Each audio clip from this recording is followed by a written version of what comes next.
Standing Committee on Devolution and Intergovernmental Relations.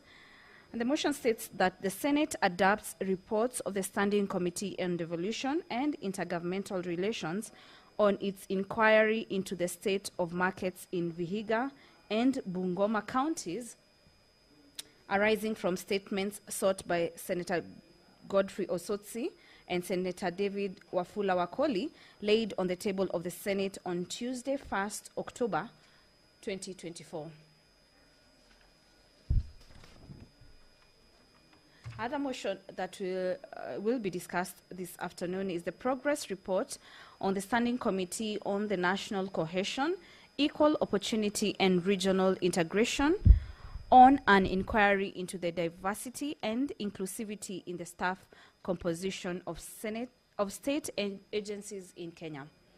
This is a motion by the Chairperson, Standing Committee on National Cohesion, Equal Opportunity and Regional Integration, that the Senate adopts progress report of the Standing Committee on National Cohesion, Equal Opportunity and Regional Integration on an inquiry into the diversity and inclusivity in the staff composition of state agencies in Kenya, laid on the table of the Senate on Thursday, 3rd October 2025.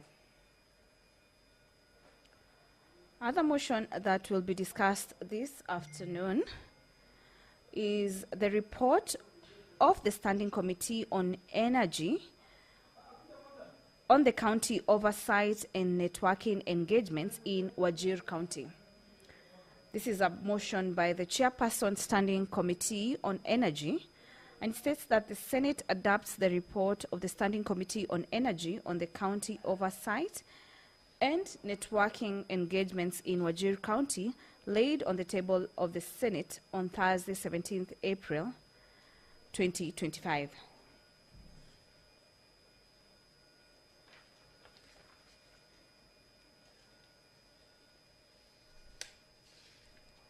As you can see, members of the Senate are making their way to start the proceedings this afternoon.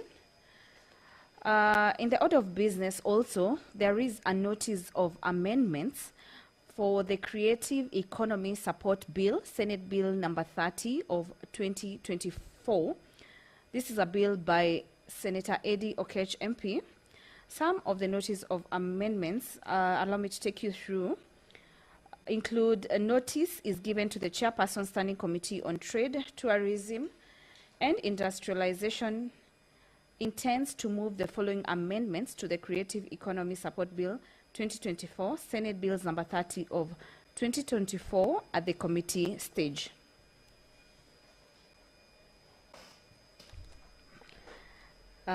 Some of the amendments include that clause 3 of the bill be amended in the introductory clause by deleting the word "and each county government," appearing immediately after the words "national government." In the marginal note by inserting the word "national" immediately after the words "obligation of," and by inserting the following new clause immediately after clause 3. Obligation of county governments. 3A, a county government shall include the development of the creative industry in the county integrated development plans for purposes of planning and resource allocation. Undertake regular consultation with the creative community in the county on areas of mutual cooperation, and introduce monitoring and evaluation frameworks to assess the effectiveness of county-level initiatives in supporting the creative sector. We do have quorum now. Order, honorable senators. Clerk, you may proceed to call the first order.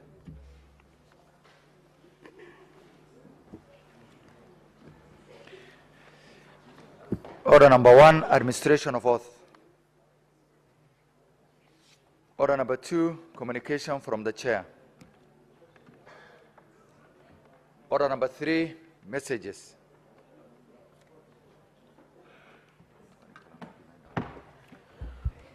Honorable senators, I wish to report to the Senate that I have, pursuant to Standing Order 46.3, received the following message from the Speaker of the National Assembly regarding the decision of the National Assembly on the Senate amendments to the Houses of Parliament Bicameral Relations Bill, National Assembly Bill number 44 of 2023. The message dated Thursday, 24th of July 2025 was received in the office of the Clerk of the Senate on the same date. Now, pursuant to Standing Order 46.4, I now report the message. Pursuant to the provisions of Standing Order 41.1 and 148 of the National Assembly Standing Orders, I hereby convey the following message from the National Assembly. Whereas the Houses of circumstances which give rise to a question on whether a bill concerns county governments, resolution of a question on whether a bill concerns county governments,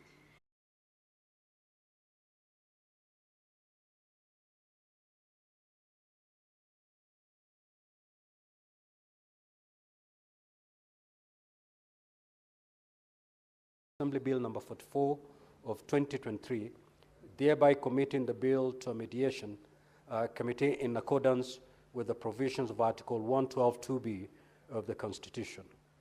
Now, therefore, in accordance with the provisions of Article 112 of the Constitution and Standing Orders 41.1 and 148(b) of the National Assembly Standing Orders, I hereby convey the said decision of the National Assembly to the Senate and seek the appointment of 9 senators to a mediation committee to consider the bill in accordance with Article 113 of the Constitution.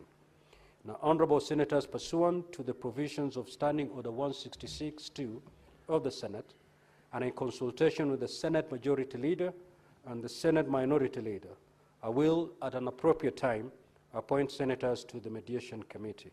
I thank you. Next order.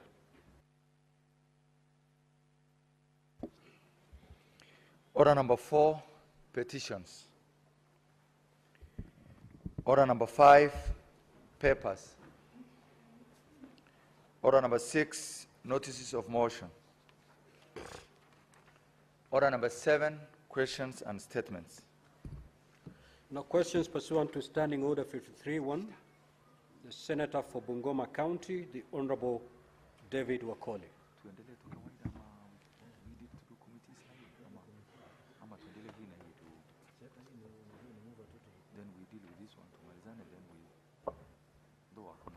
Thank you, Honorable Speaker.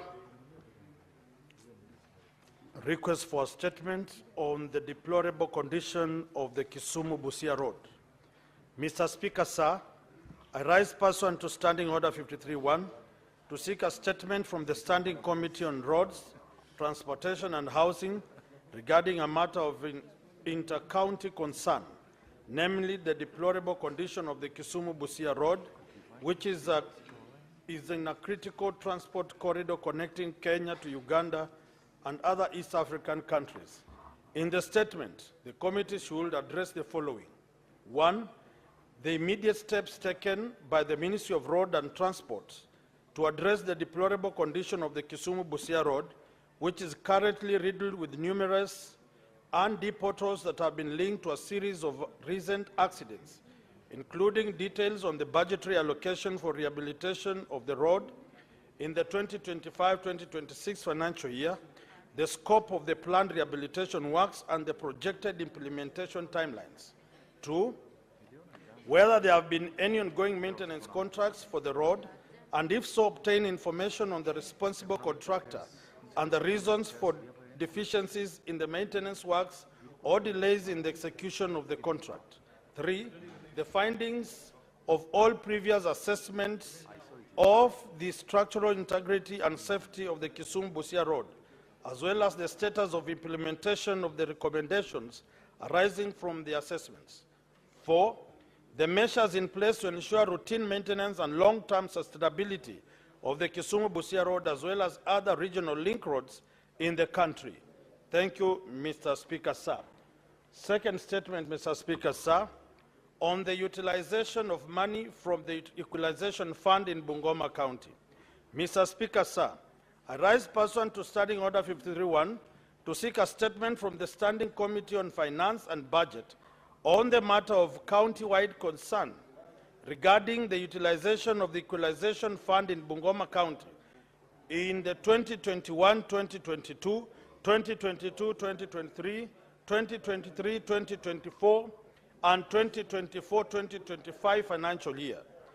In the statement, the committee should address the following: whether the allocations for the marginalized areas in Bungoma County from the Equalization Fund in the year 2021-2022, 22-23, 23-23, and 24-25 financial years were fully absorbed and strictly utilized to provide basic services in the water, road, health, electricity, and education sectors.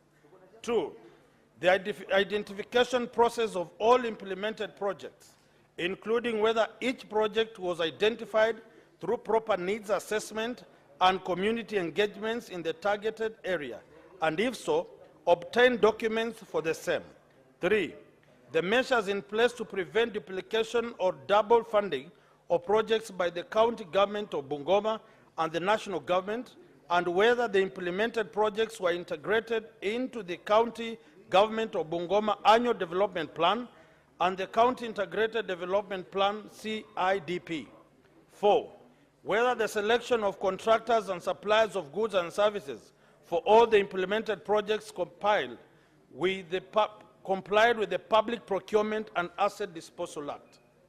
5, the status of implementation of the projects, including details on whether each completed program was implemented within the original timelines and budget and attained its intended objectives, whether each ongoing project is on course for completion within the original timelines, as well as the steps being taken to revive and complete all stalled or abandoned projects. Senator David Wakoli, MP, Senator for Bungoma County.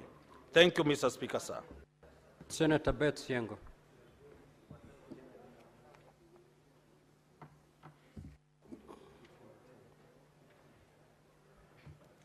Thank you, Mr. Speaker. Request for a statement on the non-functioning of vehicle scanners at the Jomo Kenyatta International Airport. Mr. Speaker, sir, I rise pursuant to Standing Order 53-1 to seek a statement from the Standing Committee on Roads, Transport and Housing on a matter of national concern on the operational status of security infrastructure at Jomo Kenyatta International Airport, JKIA, with a specific reference to the under-vehicle surveillance systems, UVSS, at the terminal entry points. Mr. Speaker, sir, JKIA is Kenya's busiest airport and a key regional hub, making it an essential part of the national security framework. At the terminal entry points, vehicles are expected to be screened using under-vehicle surveillance systems while passengers pass through metal detectors. However, it has come to light that several of the UVSS scanners are not operational, leading to overdependence on manual checks. While passengers are still required to alight and walk through scanners, vehicles are often allowed through with limited or no scrutiny. This situation presents a serious security risk and undermines the effectiveness of the airport screening procedures. In the statement, the committee should address the following. 1, the reasons for the failure of the under-vehicle surveillance systems at JKIA. 2, the immediate steps taken by the Kenya Airports Authority to repair or replace the faulty systems. 3, the operational status of all security screening infrastructure at JKIA and other major airports, including Wilson Airport and Moi International Airport. 4, the existing policy framework for regular maintenance of airport security equipment and the measures in place to ensure redundancy in the event of equipment failure. Senator Beth Siengo, MP, nominated by ODM in Broad-Based. Thank you.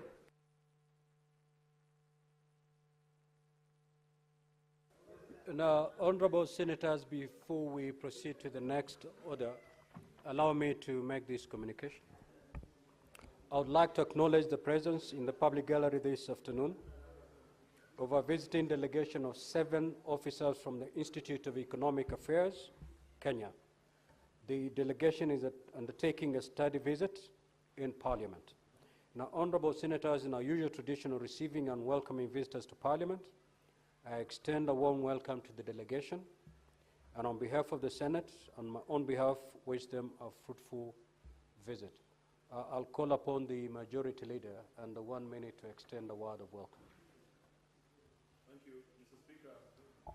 On behalf of the House, I join in welcoming the team from the Institute of Economic Affairs into the Senate this afternoon as we transact business, Mr. Speaker. This is an institute that follows through on many of the public participations call for memoranda from the various committees of this House on matters that affects our economy.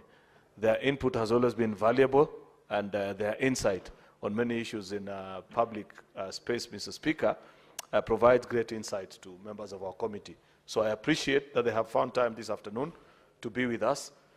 I hope as they interact with our members of staff, members of the Senate, Mr. Speaker, they will share even further insight, Mr. Speaker, and gain a deeper understanding also from us as lawmakers. I welcome them and do wish them well during the time that they'll be here this afternoon. I thank you, Mr. Speaker. Senator Tom Ojienda.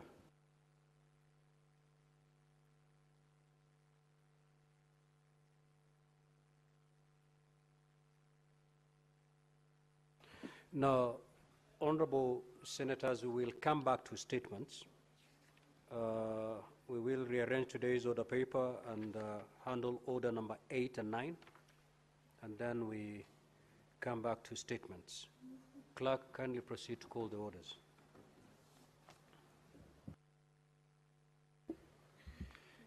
Order number 8, the Technopolis Bill, National Assembly Bills number 6 of 2024. Second reading, mover to reply. The mover of this bill, you may proceed to reply.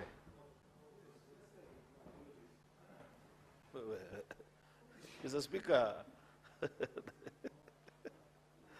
Mr. Speaker, I want to thank colleagues who spoke on this bill yesterday, and I think last week as well, because we began consideration of the Technopolis bill on Thursday last week.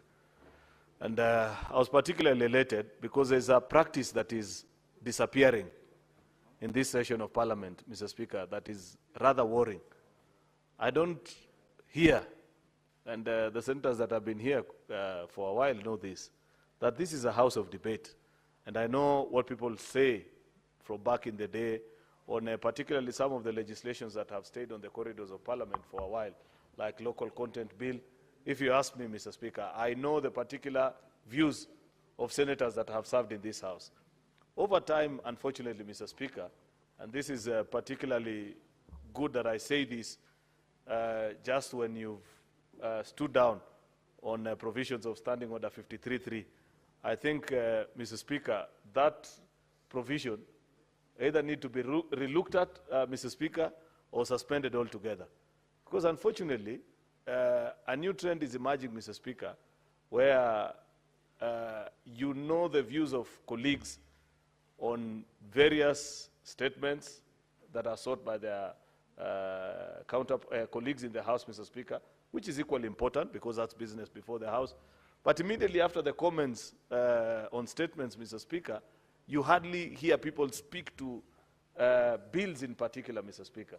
And I was very happy that many people, I think about 15 senators, spoke on this Technopolis bill and shared their insight, their thoughts on things that they think need to be done to improve and make Kenya a competitive country in the digital and ICT space, Mr. Speaker.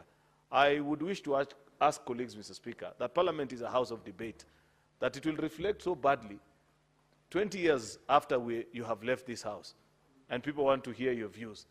And all the records of the House indicate that you are just commenting on statements. It is important that we take time, Mr. Speaker, to debate every bill that comes to this House.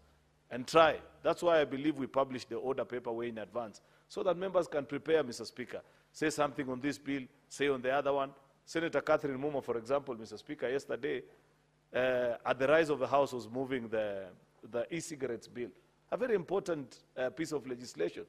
Many of us are young parents that are young, and some of you are parents of children almost my age.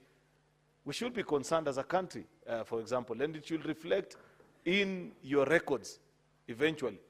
What did you say when this particular challenge of e-cigarettes, some of them with very toxic substance, with very little regulation in that particular space, people will want to know, what did you say when that bill was before the House? And I listened to Senator Moma yesterday, Mr. Speaker, move with so much passion. I believe she does that because as a parent of adult children, she knows that even as she works for the country, it is for self as well that she's doing this. And that can be the case about many others, including particularly those that need to be interested more are the younger senators, those of my age, Mr. Speaker, who have younger children.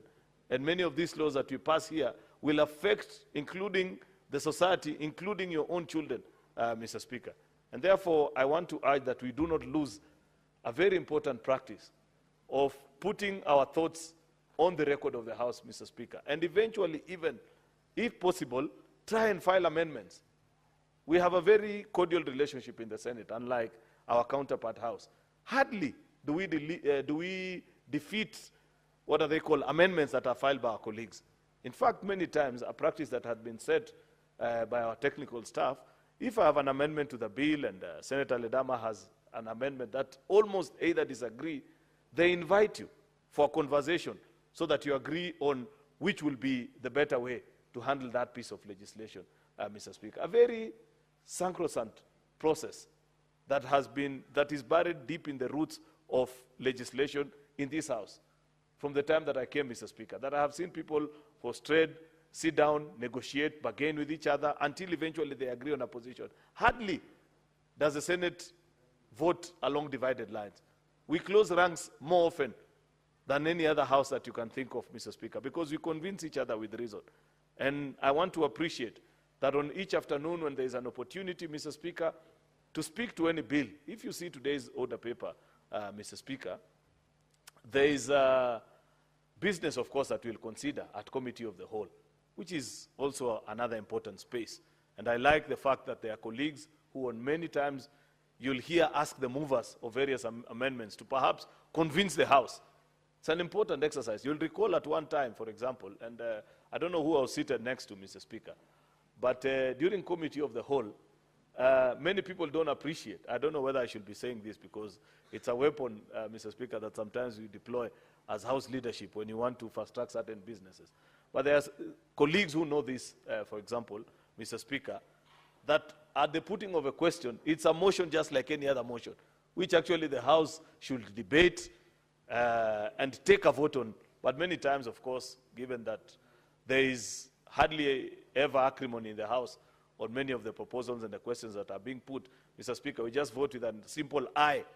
But I have seen previously, Mr. Speaker, on contested bills before this House, if I recall back to history, when we did, for example, the IEBC amendment bill, if you remember, the one that switched the country from manual to electronic voter registration, almost every clause was contentious, Mr. Speaker, because those that were in the minority side tried to filibuster and find ways of wearing those that were trying to hurry that particular law, Mr. Speaker. And those are practices which we shouldn't lose as a House, and we should always seek to guide. This bill impressed me and helped me to reflect. When I listened yesterday in the afternoon when members were contributing, Mr. Speaker, it helped me to reflect on the legislative processes of the House and why it is important at every space to participate. I've just risen a few minutes ago, Mr. Speaker, to contribute on welcoming the people from Institute of Economic Affairs. There are particular institutions, Mr. Speaker, that have been very, very consistent in their contributions to this House in the legislative making processes. When you consider any item, for example, at budget and finance, Senator Roba, and I want to believe that is a practice, almost on any bill that goes to that particular committee, Mr. Speaker, You will never miss memorandum from Citizens Alliance, and there's another one called Budget and Something Public Forum. Always making contributions and asking us as a House that please consider this. That's part of lawmaking. I believe, Mr. Speaker, that part of the improvement of our processes as Parliament and procedure that we are being called to in the last few months and years that Parliament has come under very serious scrutiny in terms of how we consider our work and the processes that we undertake in this House, Mr. Speaker, is how inclusive are we in considering the views of those that take the time to send memorandum to committees, Mr. Speaker. And this can only be informed by members reacting to those memoranda, because if you read to all these reports that chairpersons table before this House, including on this Technopolis bill, the report that is here, Mr. Speaker, you will see actually memorandum that was sent to this committee, Mr. Speaker, by various practitioners in the ICT space in the country, and how their views actually, they feel their views need to be accommodated. I wish it will be the practice in this House, Mr. Speaker, going forward, that members will even, apart from reacting to the bill alone, Mr. Speaker, they will also consider the submissions by members of the public who are most of the time industry practitioners in that particular space of the bill where you're practicing. If it's a bill, say on mining, you'll find people that practice in that space. They send memorandum to this House.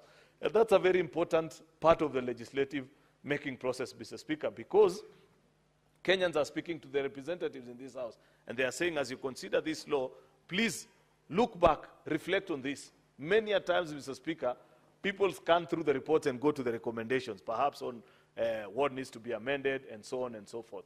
I wish, Mr. Speaker, that we will always reflect and recall, Mr. Speaker, even the committee and the courts have tried, though much as I disagree with them, Mr. Speaker, we have almost been pushed to a point of being guided in a straitjacket manner, that even when members of the public submit memorandum, Mr. Speaker, and ask us to consider a certain proposal, that if we disagree with it, we are supposed to give reasons for every item. I don't know how practical that might be, Mr. Speaker, because we are lobbied in all forms and shapes, Mr. Speaker, including the people that speak to us in public forums, in weddings, in funerals, Mr. Speaker, in Harambes, empowerment forums. People speak to us on many things, and they tell us this is not right. As lawmakers, include this or the other. I believe as an employee, because we are employees of the Republic, Mr. Speaker, we cannot dictate to our employers how they need to instruct us. Not all of them can write. Not all of them can put together an email, Mr. Speaker. In whatever form and shape they choose to instruct you as a lawmaker, Mr. Speaker, their views are important and need to be carried. I say that to say this to the House this afternoon, Mr. Speaker, that I wish we'd get to a point, Mr. Speaker, where we'd see more debate on bills, like has always been the tradition of Parliament over the years, Mr. Speaker. And therefore, I want to register my appreciation to the 16 members that spoke on this bill, and wish that even further today, when any of us, whoever has a bill on the order paper today, Mr. Speaker, gets a chance, I don't know if it will be, I haven't had an opportunity to recall, Mr. Speaker, who exactly will get a chance to do that. But we take time to speak to those bills, Mr. Speaker, because those thoughts and ideas will reflect 100 or 200 years after we are long gone from this House and this world, Mr. Speaker, perhaps, and people will know that either we cared or what informed our decision making, Mr. Speaker. With those very many remarks, I beg to reply and appreciate every senator that spoke on the Technopolis Bill 2024. Mr. Speaker, pursuant to Standing Order number 66.3, I beg to request that the putting of a question be deferred until a later date. I thank you. It is so deferred. We now move to order number 9. Order number 9, the Tobacco Control Amendment Bill, Senate Bills number 35 of 2024. Second reading, resumption of debate. The interruption of debate yesterday, Senator Ledama had the floor and had a balance of 11 minutes. You may proceed. 11 minutes. You may proceed. Thank you, Mr. Speaker. Mr. Speaker, let me appreciate the Majority Leader for reminding us on the importance of debate and the importance of paying attention to the kind of bills that we are discussing in this House. Mr. Speaker, as I rise to make submissions to the Tobacco Control Bill, it is imperative to note, and I hope that members of the Senate on both sides of the aisle will be able to remember that the last time that this bill was actually brought to this House was back in 2007. In 2007, Mr. Speaker, we did not have challenges of e-cigarettes. We did not have challenges of the younger generation now being used to be able to, make profit for these companies that manufacture tobacco. One of the biggest problems that I have seen, that I'm so glad that Senator Muma is trying to resolve when it comes to discussing this bill, is the issue of preventing the youth from being lured to smoke different flavors, where people will just be able to come in without stricter regulations, where in countries that people are exporting tobacco into this country, there are those stricter regulations. I was very happy to go through this bill.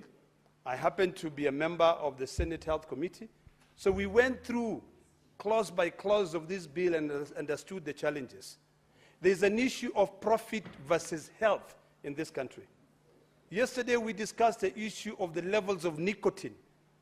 The good senator is proposing to this House that we control and limit the amount of nicotine in any nicotine delivery system or even in a cigarette, from 20 milligrams to 10 milligrams.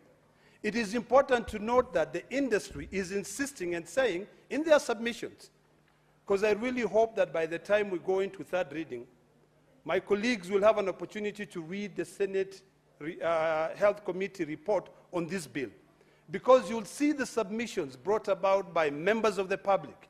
You'll see submissions brought about by the industry, and you will be able to decipher what is important between the members of the public and the industry.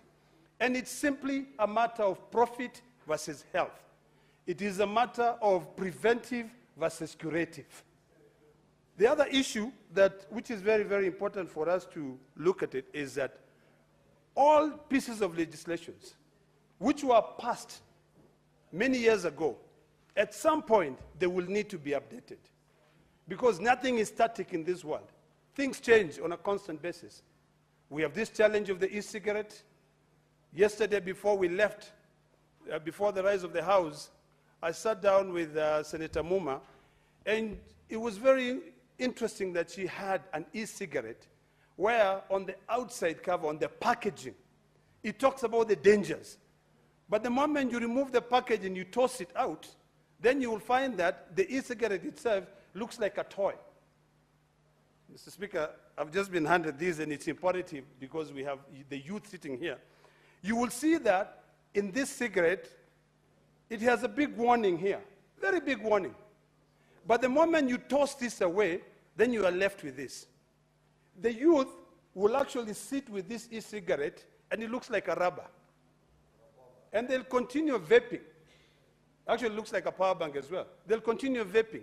But the dangers in it is something that all of us, must be alive to the fact that we are killing the younger generation. So there's a question that Senator Muma raises, and she talks about flavors. Some of us, when we were growing, we knew people who were smoking what they call keraiko. When that person comes in 20 meters, you will note that that's a smoker. But today, there's no keraiko anymore. Someone will be able to smoke a strawberry flavor, walks in, and you think that they just had a strawberry milkshake. And yet they are killing themselves. So those are the things that we are being invited to be able to debate and agree on how we are going to save the younger generation from being sick, from their lungs collapsing. Mr. Speaker, the good senator has raised one very important point in terms of, taxation. And this is an issue that we were agonizing on, because when we start talking about taxation, then we start discussing issues to do with money bills. which we know that the Senate, under Article 114 of our Constitution, it's sort of like in the borderline in terms of the origination of the money bills. It has to be from the lower house. But she talks about a very important thing which all of us must look into in this bill, so that by the time we go into the third reading of this bill, or the committee of the whole, the amendments that will be brought are amendments that will be able to enrich the bill, will be able to put up strict regulations, because it is imperative that all the taxes that are collected from the tobacco industry, either today they go to SHA, some of the money go to SHA, so that when you are taken to the hospital with your lungs having collapsed because of being a chain smoker, there will be money to pay for you, and that can come from there. Number two, Mr. Speaker, we discussed the issue of approval and testing.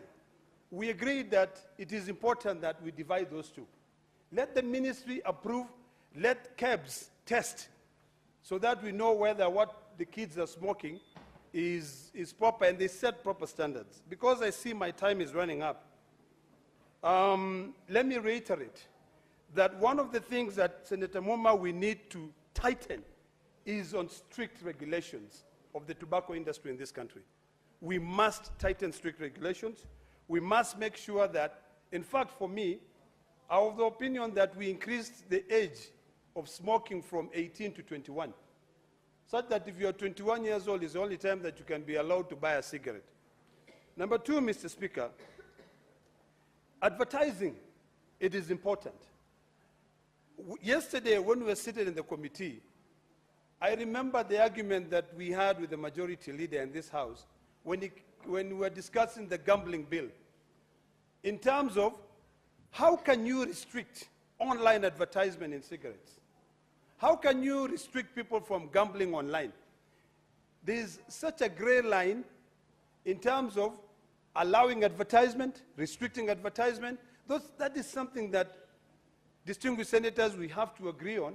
And in my view, I still feel that warnings are better than trying to say there is no online advertisement. Because when you say there's no online advertisement, there will be IP addresses from all over the world. You cannot stop them.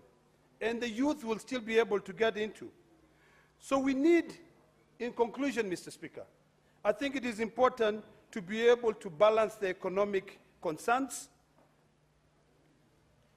as well as the health concerns. It is imperative to be able to focus a lot on preventive rather than curatives. That is the only way that we can be able to develop legislation that can help, this population. So, Mr. Speaker, as I end, I would love to see a country where less population smoke. And in fact, Senator Muma would say that in Kenya has almost adapted to an environment where people don't smoke as much. If you go to Europe, everyone almost smokes. So we cannot compare the laws in Europe and the laws here. We have to say we are going to be completely unorthodox when it comes to legislation making and look at what fits this economy, what fits this population. I'd love to say no advertisement. Let's ban advertisement. I'd love to say let's stop smoking. In fact, my dear sister, Senator Veronica, yesterday was saying she wished that she was seconding a bill that will ban smoking in this country. That is not the reality. It can never happen. So because people will smoke, let us figure out how do we balance these economic concerns, because it's about money. In fact, what I would even propose is that when it comes to growing of tobacco in this country, it should be zoned to a particular region. When you zone it in that particular region, you'll know it's only that area which people will be able to smoke. One of the last things that the ministry was proposing in their submissions during public participation was amending the bill to make sure that the bill controls both substances with nicotine and those without nicotine. And for those who understand that marijuana does not have nicotine, I think the ministry was also getting into that area of saying that we now come up with one bill to control everything to do with anything that, any delivery system of nicotine and non-nicotine substances. So as I conclude, let me thank the good senator, but I want us to be realistic in terms of balancing the economic needs of this country versus the health of the population. Yes, tobacco kills, but can we run away from saying that we will now force every citizen of this country not to smoke? Let us be realistic that some will smoke. So stricter regulations, let us tax, and all that money, in my proposal, Mr. Speaker, sir, should go to SHA so that it treats those people. Very little should be left to preventive. I thank you, Mr. Speaker. The Senate Majority Leader. Mr. Speaker, I rise to support this bill by Senator Catherine Muma, the Tobacco Control Amendment Bill 2024. A very important piece of legislation by our colleague, Senator Catherine Muma. This is for the history books, Mr. Speaker, like I had mentioned earlier, that should our colleague succeed to steer this bill through this House and subsequently to the counterpart House and provide clean, neat, and efficient coordination on the delivery, sale, manufacture, production of these products, Mr. Speaker, then she will have actually ticked the box, Mr. Speaker, in terms of being active legislators who are reacting actually to the demands of society as they arise. Because there are many challenges, Mr. Speaker, that come this day, which unfortunately as legislators, we sometimes don't react to. I know very little about smoking, Mr. Speaker, but I am a lawmaker. In fact, I must confess, Mr. Speaker, that I grew up at the time where raising a child was by the community. And therefore, one time as a 14-year-old had come the way of 5 Kenya shillings, Mr. Speaker. I went to a shop and bought a bar of cigarette. It was around 7:30 p.m. And I wanted to be cheeky just like any other teenager. No sooner had I lit it, Mr. Speaker, than a thunder of a slap fell on me from one of the neighborhood's elderly men.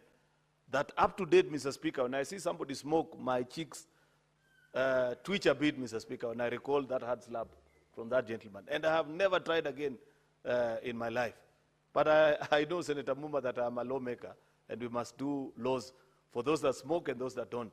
That the people who send me to this house to pass law, Mr. Speaker, should not ordinarily fit into my taste and preferences. I must do law for them, including those that I do not agree with, and the things that perhaps I may not like. And this is why I find this piece of legislation from you to be quite ingenious of a legislator. I know Senator Muma is passionate about this topic, Mr. Speaker, because it's been more than a year, actually, that she has been hunting me on this bill and saying, please help me, we need to conclude on this issue. Are you not concerned? And she keeps on reminding me that you may not see it as a problem right now because your kids are way younger. But remember, in another 10 years, you may not have a luxury. You don't want to look back and say, I wish I had done something about it. Because the truth of the matter, Mr. Speaker, is that there's actually drugs and substance that is finding its way into the hands of our children and society, Mr. Speaker, in the form of e-cigarettes, because of the lack of proper regulatory framework to govern that particular space, Mr. Speaker. And I like the fact that Senator Muma is very specific on this bill, that actually it's nicotine-related substance, including e-cigarettes, Mr. Speaker. These very cool things that young people carry in their handbags, Mr. Speaker, in their pockets, which ordinarily you may not even easily recognize to be a substance that can harm their health, Mr. Speaker. And they take it in a very nice, easy, and relaxed way in public fora, Mr. Speaker, in places where ideally, actually, they shouldn't be taking them. You know that smoking in this country, Mr. Speaker, is restricted to particular zones, Mr. Speaker, away from public spaces, Mr. Speaker. And that law is one of the most successfully implemented legislations as part and parcel of what Parliament does. I think that law was passed in 2007. And you remember the hue and cry that was around this town. Because previously, back in the day, if you recall, people would walk about smoking and doing whatever they want, even in the streets of Nairobi, Nakuru, whichever parts of the country, and they'll blow the fumes into your face until somebody, just another legislator like what Senator Muma is trying to do, Mr. Speaker, thought about it and said, wait a minute, this is not right. You cannot be puffing out fumes in a public transport vehicle, Mr. Speaker, in a library, in a shopping center, where there are young children, there are elderly people, there are people with health challenges, and they decided to restrict that particular space. And since then, up to date, that law is respected and applied in very strict consideration, Mr. Speaker, together with the fines. And I like that about work that has been done in this House, Mr. Speaker. You know, many times people speak and forget that Parliament, as an institution, has actually passed very progressive legislation over the years. It's only that on occasions where people disagree for whatever reason on a particular topic, Mr. Speaker, that they cast Parliament in very bad light and say, oh, it's the weakest link in our democracy and things like that. Yet I know so many spheres of our society that Parliament has actually successfully been able, Mr. Speaker, to give us legislation and good laws that have enabled us, Mr. Speaker, to live in a better country. That is just one such example. And therefore, I like this bill together with the provisions, Mr. Speaker, with the definitions actually that are being either altered, deleted, or added into the previous Tobacco Act, Control Act of 2007, Mr. Speaker.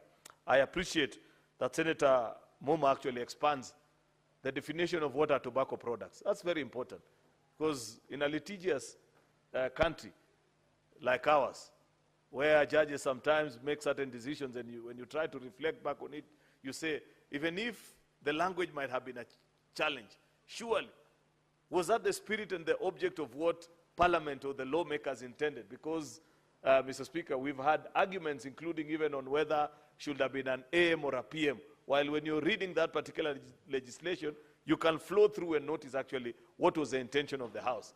And there are many times, I know in the Senate we may not have dealt with this, but I know there are many times actually that National Assembly, for example, especially in matters of tax, have been asked to provide more clearer definition, Mr. Speaker, on certain legislations that have been passed. And on account of that, people have gone to court, Mr. Speaker, to challenge the intention of the House. Even on an issue as simple as a date, a law that has been signed, Mr. Speaker, in January, then somehow, Mr. Speaker, in the reading and in the interpretation, maybe the fine print of the definition wasn't so meticulous. And you find that there's a way you can read it, Mr. Speaker, that will reflect to times gone by instead of times that are ahead, Mr. Speaker. And the courts have agreed with the petitioners. Therefore, this is important, the expansion of definition. And this is something, Mr. Speaker, that I want even our legislative drafting department to be keen about it. That nowadays, Mr. Speaker, given the country that we live in, definitions are extremely important. And it's important to expand, Mr. Speaker, and appreciate that in a country such as ours, we can lose very good intentions such as this bill, Senator Muma, on account of just a definition. I say that to make the point, Mr. Speaker, that it is not for lack of work to do, but it is out of the abundance of caution that actually these new phrases are being introduced into our bills where you're expanding the definition. Ideally, somebody will think and say, everybody knows that nicotine is a tobacco product, or things such as those. But on many occasions, until you provide it in black and white, as has been done in this bill, which include tobacco leaves and extracts, you know, Mr. Speaker, that you have to define even and say even the extracts alone is important, including actually synthetic formations, which is a substance such as what Senator Ledamo was showing. Otherwise, somebody will easily argue and say that this is just an extract. It doesn't contain those things that you speak about. Additives also, Mr. Speaker, it's important because there can be argument about that what is a dominant product in this item. In fact, many of these vapes and the things that you're talking about, Senator Muma, 80% are actually non-harmful substance. It's just a cool smoke. I don't know how they are able to generate it. And the nicotine substance is a very small element or percentage of it. That's why it's very popular with young people. It is important the way you're doing, you're including actually additives that may be added, you know, which means a substance other than tobacco that is added to a tobacco product unit pack or packet, including flavors that are being defined, Mr. Speaker. There is definition also of the electronic cigarette, what it could mean, because it need not be, and I like part B of this drafting, that it is not a medical substance or medical device as defined in Pharmacy and Poisons Act. Why is this important, Senator Muma? Because the provisions of this act have previously been abused by people who consider that these are devices that are health devices. You know, in the administration of tax, Senator Muma, even on tax alone, definitions are very important, because when determining the coding for where an instrument will fall under, Mr. Speaker, it depends on what Parliament defined it as. Many of these devices can easily pass as medical devices, Mr. Speaker, if the clarity is not provided, as is being done in this particular law. There are people who import, and they import it alongside other medical substances. And when they are packaged in whatever country of origin, Mr. Speaker, a simple collusion between the exporting country and the agencies here locally would easily pass some of these items alongside other medical devices, Mr. Speaker, and causing more harm or denying even the country revenue that will have been realized, Mr. Speaker, from the sale of this substance. There are more details that are provided deep down into the bill, Mr. Speaker, including manufacture or place, clause 14 particularly, Mr. Speaker, where the principal act is being, actually clause 14 of the principal act, which is being amended by clause 7 of the bill, Mr. Speaker, where a person shall not manufacture or place on the market, sale and distribution or use of electronic nicotine delivery system or refill container uses unless the conditions are being provided. The nicotine containing liquid is contained in a dedicated refill container, not exceeding volume of 10 millimeters in a disposable electronic cigarette or in a single-use cartridge, and that the cartridges or tank does not exceed the volume of 2 milliliters, actually, not millimeters, milliliters. Then B, the nicotine containing liquid does not contain nicotine exceeding 10 milligrams per millimeter. There is need, Senator Catherine, the way that word is drafted, remember what I mentioned earlier about fluency in legislation. The way that word is written, somebody will easily confuse and think that it is one word. Yet I know for a fact that it is milligrams per millimeter. Yet the way it's written, you would easily confuse and think it's 2 words instead of 3.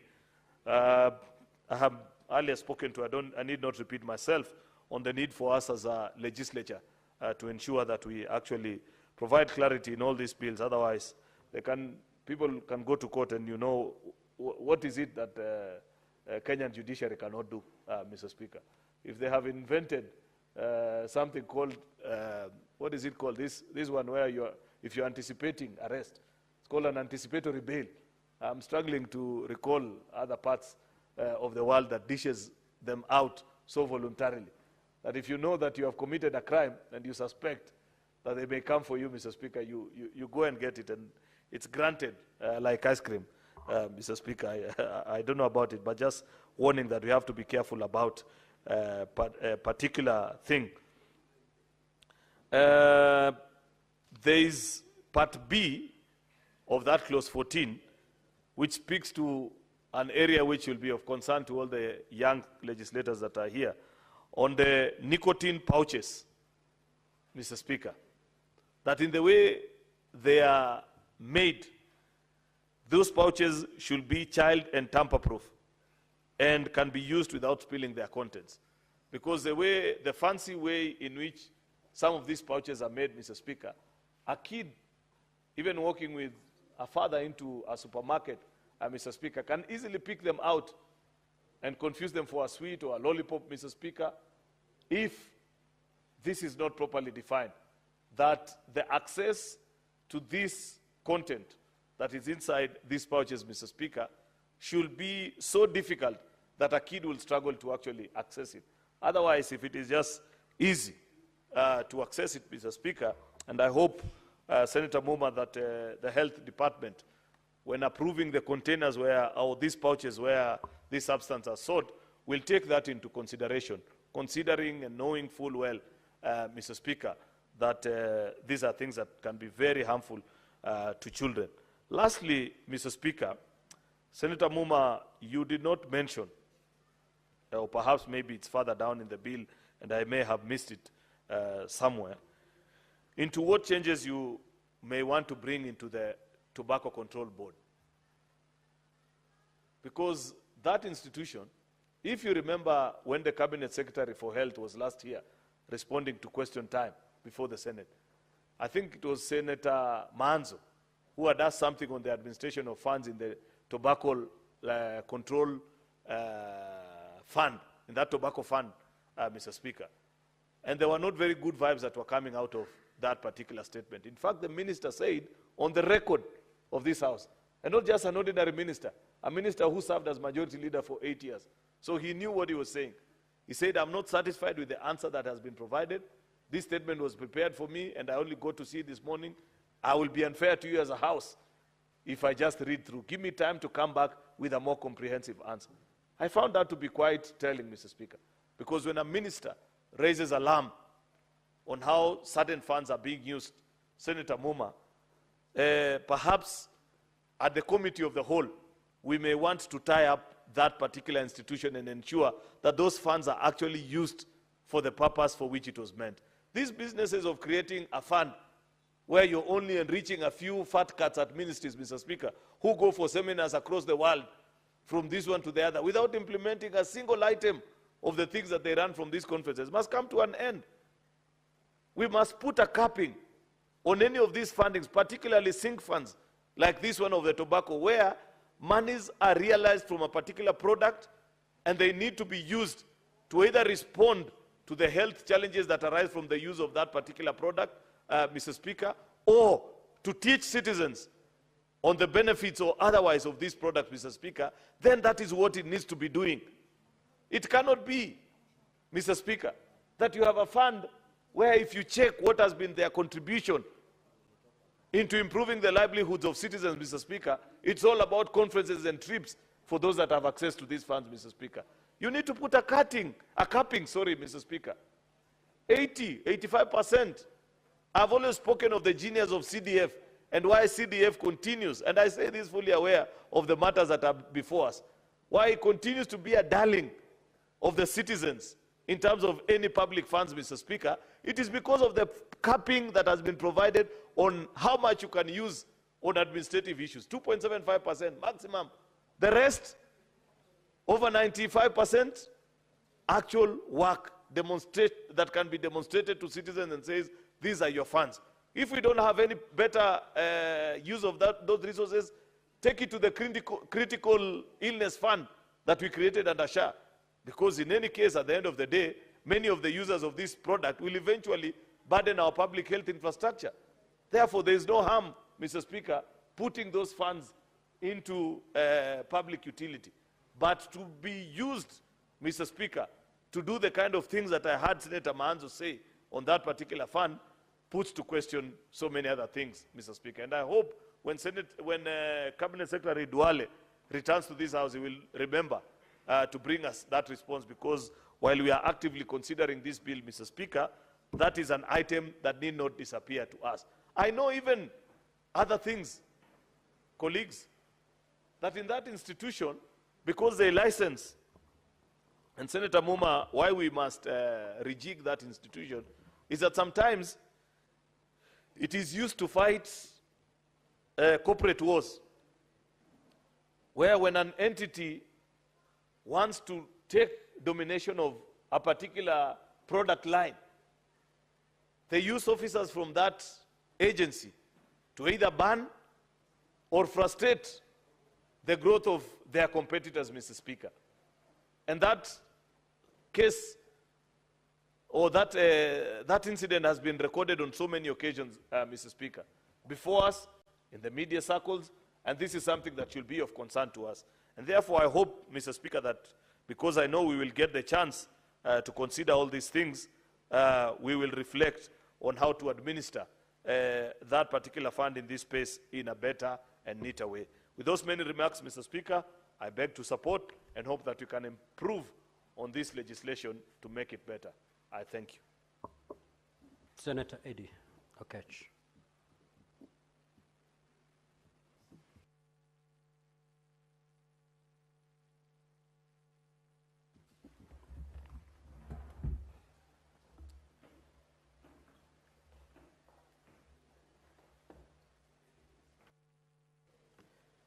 Thank you, Mr. Speaker, for this opportunity to contribute on the Tobacco Control Amendment Bill 2024.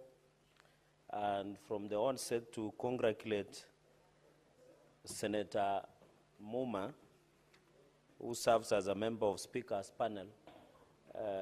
This is a critical. Mr. Speaker, legislation is a moving target. If you have watched a movie called Moving Target or Hard Target, one of the leading lights in that movie, Mr. Speaker, is trying to get a perfect shot, but it gets moving. So in 2007, when our colleague, distinguished members of parliament, and I don't know, Mr. Speaker, you were serving then or not, because I was still fairly young then, that when they legislated, the challenge then was smoking in public, and whether public places could be considered to be smoking. So, Speaker, with the advance of technology, you have to appreciate that going into the future, we'll keep legislating on matters of technology, because these electronic cigarettes, e-cigarettes, Mr. Speaker, I remember when I traveled to the US a few years ago, I was honored to have dinner with one of the senior leaders in this country. And apparently, as we were having chit-chat,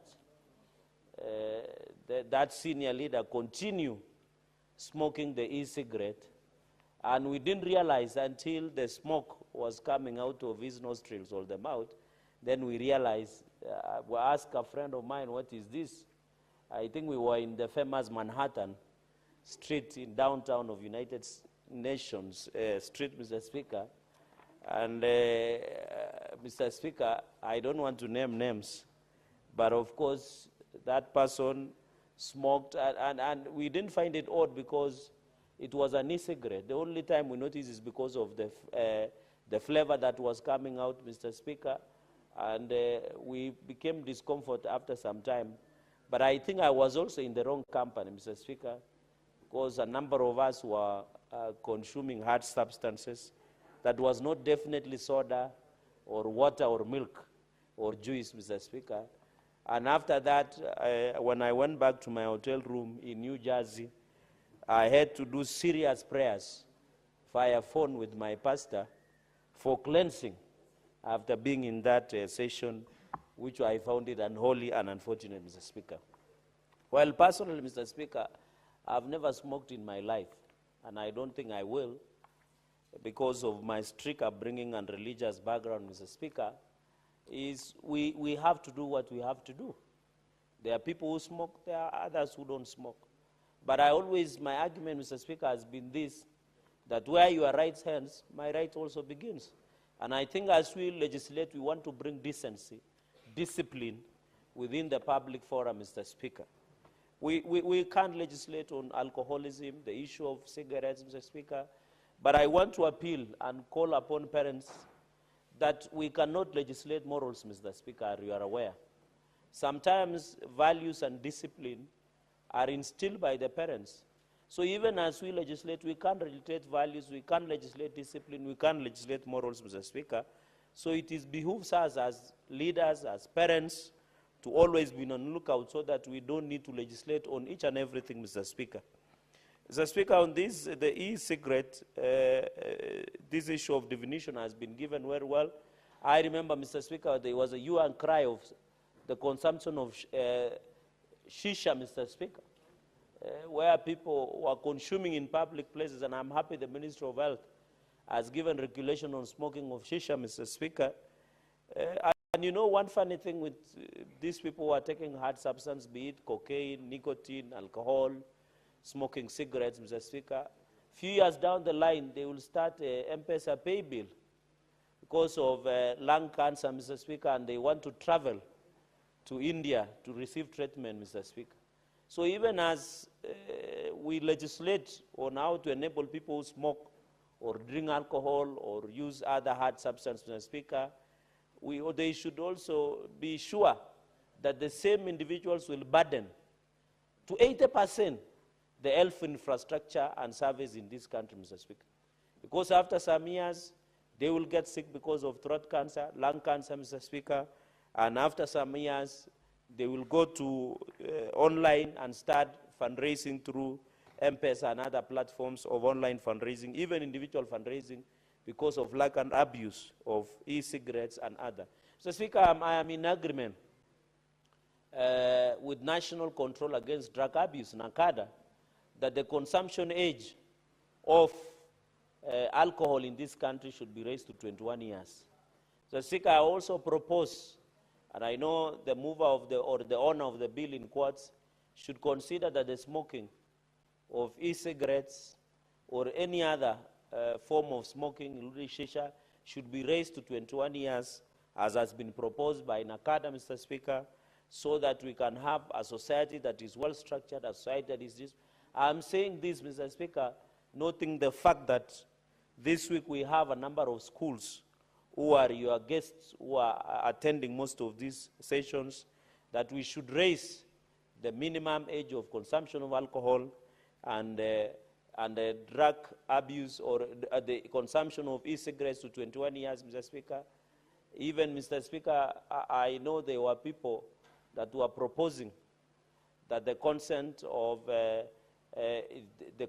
sex should be reduced to 16 years, like some European countries, but also we should raise it to 21 years instead of 18 years, so that we can arrest children marriage, Mr. Speaker, another form of abuse. And I think the Sexual Offences Act, the intent, Mr. Speaker, so that the country can know, is to protect our future generations.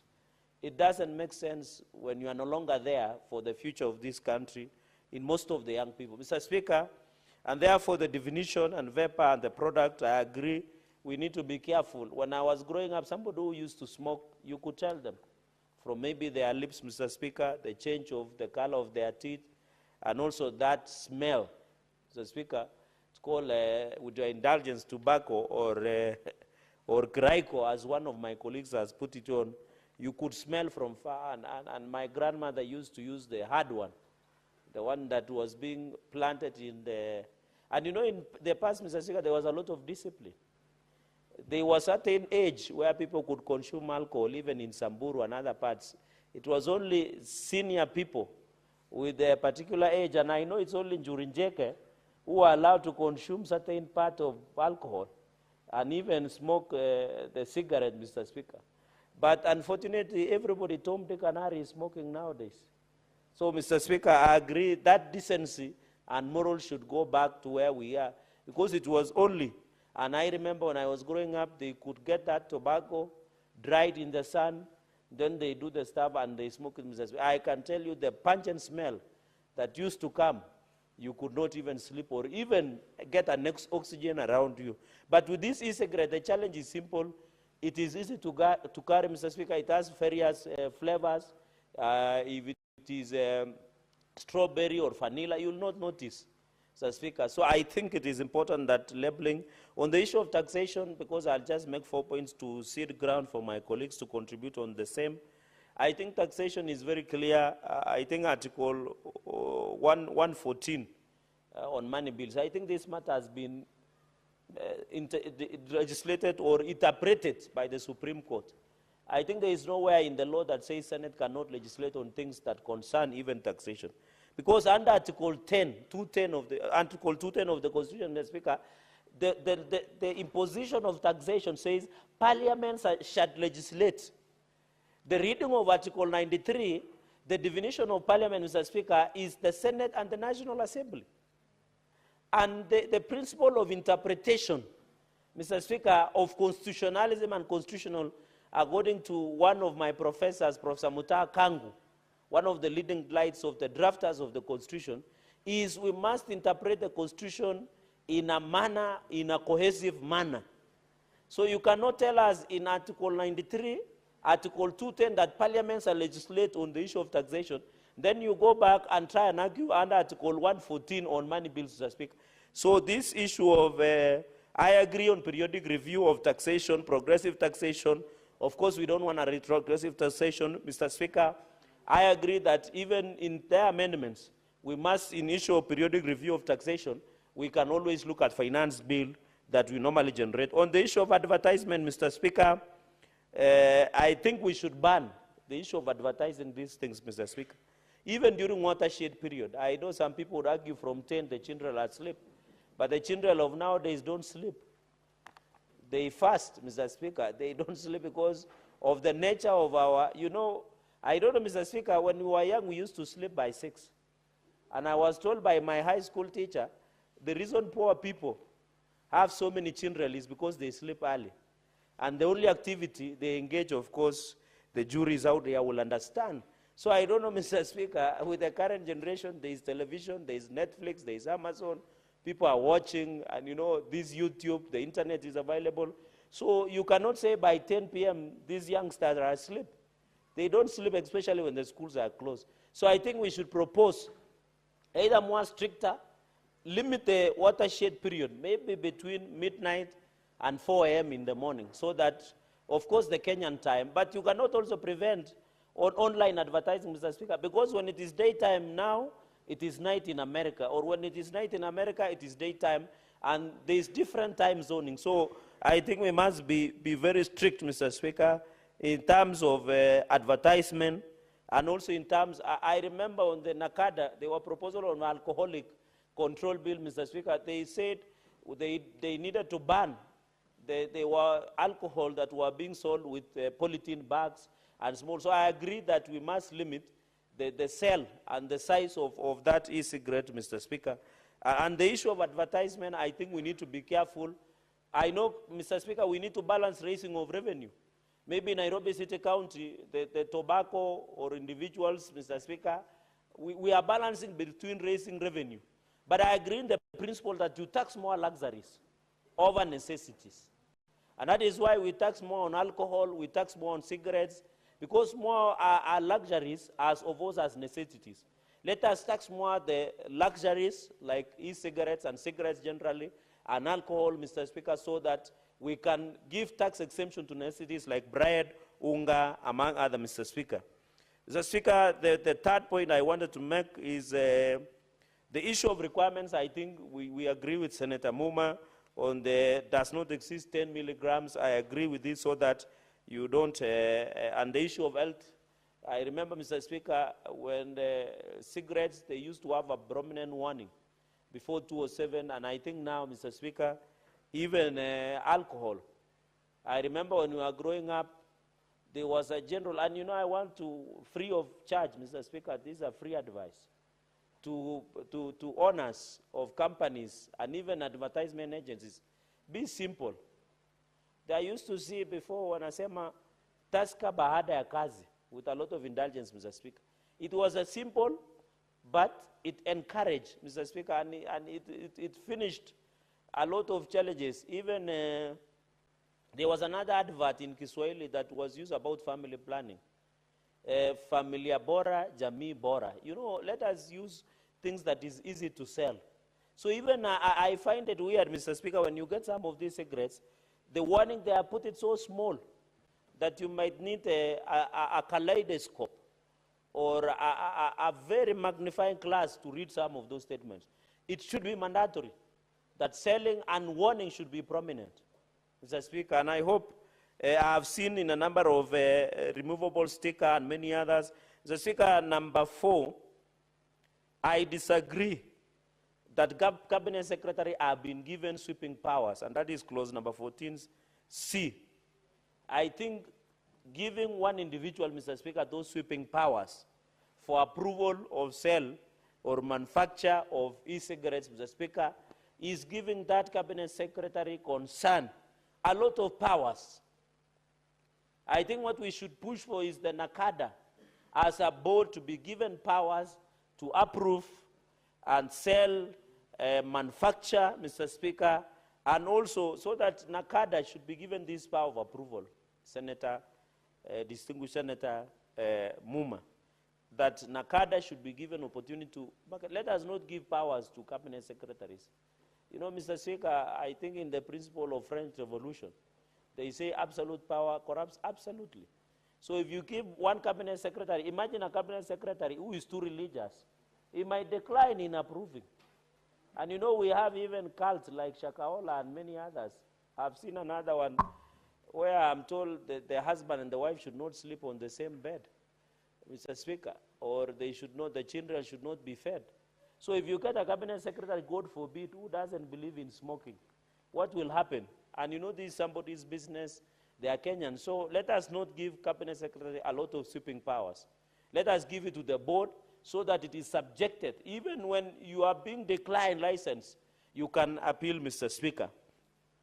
Also on this, even advertisement, an approval process, let us give it to the board called National Control Alcoholic Board, or even another board. There are so many boards that can do it. Even we can come up with a board where Ministry of Health, Cabinet Secretary nominates, NACADA nominates, counties nominates, so that we have a balance, Mr. Speaker, so that Mr. Speaker, I saw there were issue of banning products by Tanzanian government of Kenyan products, Mr. Speaker. I hope they will include also the issue of e-cigarettes and selling among East Africa, Mr. Speaker. While the principle of banning businesses is not good, because it is not good, it violates the East Africa trade protocols, because we need to encourage each other. We need to interdepend. And you saw President William Ruto and President Yoweri Kaguta Museveni, the elder of East Africa, having a conversation of trade. So what Tanzania did is quite unfortunate, because we live, Mr. Speaker, I know of senior government officials for Tanzania who their children are schooling in Kenya. So if you start creating boundaries like colonials did, Mr. Speaker, you might need to ban even them from getting the schools.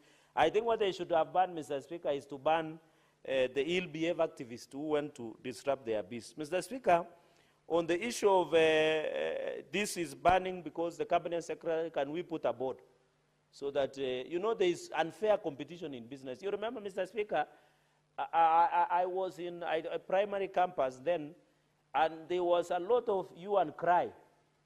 I know Senator Katuri might have been around then, Mr. Speaker, and there were accusations that members of parliament were being taken by an agency interested with violating the tobacco bill then. They were taken to Mombasa for retreat. And what came out was hue and cry. So we don't want, Mr. Speaker, to give it to one power so that they can abuse. Mr. Speaker, in conclusion, is on the issue of advertisement, so that, Mr. Speaker, is on the issue of places. I'm happy that institutions of basic education, so teachers should be aware of this. I know there are a number of teachers who are accompanying students before us. Mr. Speaker, they should be aware. I know some of them might be smoking, Mr. Speaker. They should be aware that you cannot smoke in basic education training, places of worship, of course. Mr. Speaker, I don't think anyone would want to smoke in places of worship, unless that's a different place, because I know mosques and churches, people rarely smoke. The only smoke you are allowed is the smoke of Holy Spirit. Mr. Speaker, on hospitals, clinics, and other health institutions, I think it doesn't make sense, Mr. Speaker, to children's home, children care facility, children playgrounds, I agree. Mr. Speaker, what I found it weird is residential houses. So if the father and mother are smoking, what will happen to the children, and they are living in the same room? How will we enforce that, Senator Muma? I think you will teach us. Or will the children be reporting that dad and mama are smoking, and therefore, I don't know, it's a bit dicey to implement that one. I don't know what you are thinking around it. Maybe when you do reply, you can educate us. Because I know parents who maybe, in fact, Mr. Speaker, when you go to some family homes, they even have a cabinet. They have prepared a cabinet where they stock hard substances that is not milk or water or anything that is near there. On public service vehicles, Mr. Speaker, I agree On police cells, Mr. Speaker, I don't know if there is anybody who smokes in police cells. I thought cigarettes are contraband because I used to chair JLAC and I was remanded in committee on a number of police stations. Mr. Speaker, I never saw it. Mr. Speaker, with those many remarks, allow me to support at that point. Thank you. Before I call the next senator to take on the floor, allow me to make this communication. I'd like to acknowledge the presence in the public gallery this afternoon of visiting teachers and students from St. Mary Nyangwa Girls Secondary School in Embu County. The delegation comprises 60 students and 4 teachers were in the Senate for a one-day academic exposition. Honorable Senators, in our usual tradition of receiving and welcoming guests to Parliament, I extend a warm welcome to them, and on behalf of the Senate and my own behalf, wish them a fruitful visit. I will call upon the Senator for Embu County under 1 minute to extend a word of welcome.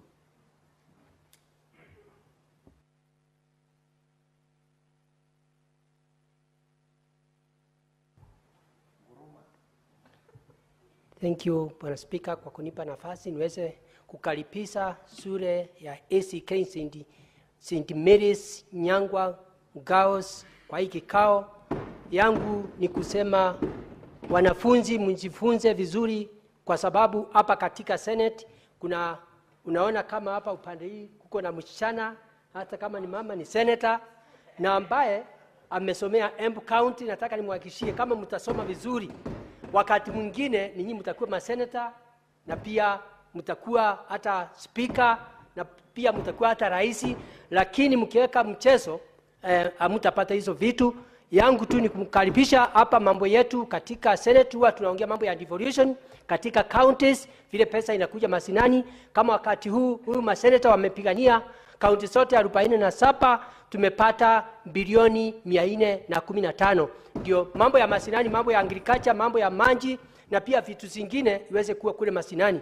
Mambo mengine huwa tunachangia hapa ni vile kama cabinet secretaries wakishindwa kufanya kazi, tunawaleta hapa, tunauliza counties kazi inafanyika namna gani. Kwa hivyo saa hii mmekuta mbilo ambaye inahusikana na mambo ya vitu kama sigara, vitu kama hizo iweze kuwa inalainishwa, na pia mambo mengine amkukuta ni mambo ya dawa ya kulevya na pangi.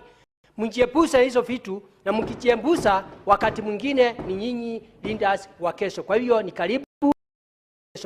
karibu.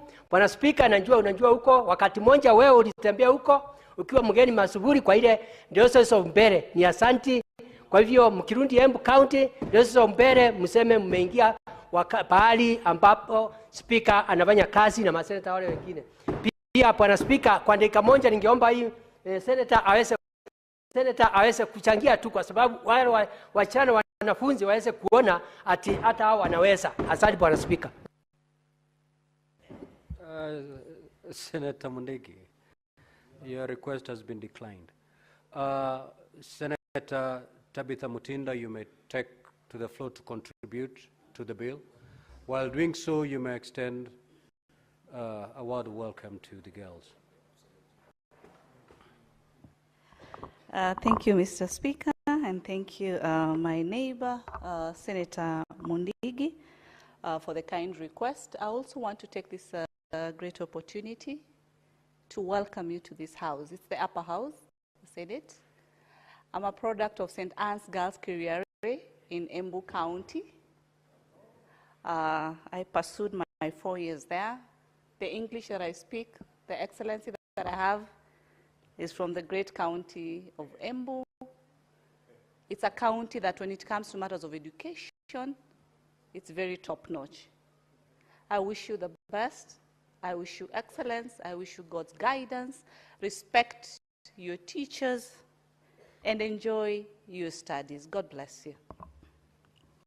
Mr. Speaker, allow me to start by really thanking our colleague, none other than Senator Catherine Muma, for this great bill, Mr. Speaker, the Tobacco Control Bill. It's a bill, Mr. Speaker, that where we are as a country is really going to change a lot if we correctly implement the changes that need to be implemented, Mr. Speaker. Mr. Speaker, in Article 1 or 2 of this particular bill, the definition of smoking has really been well defined, Mr. Speaker. And it has also gone to part 2, where it has also talked about the tobacco products.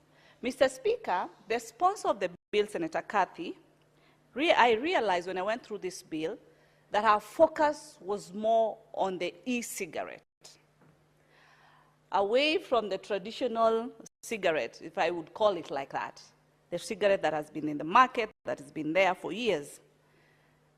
And she's trying to ensure that we legislate correctly and put regulations as far as the e-cigarette is concerned, Mr. Speaker.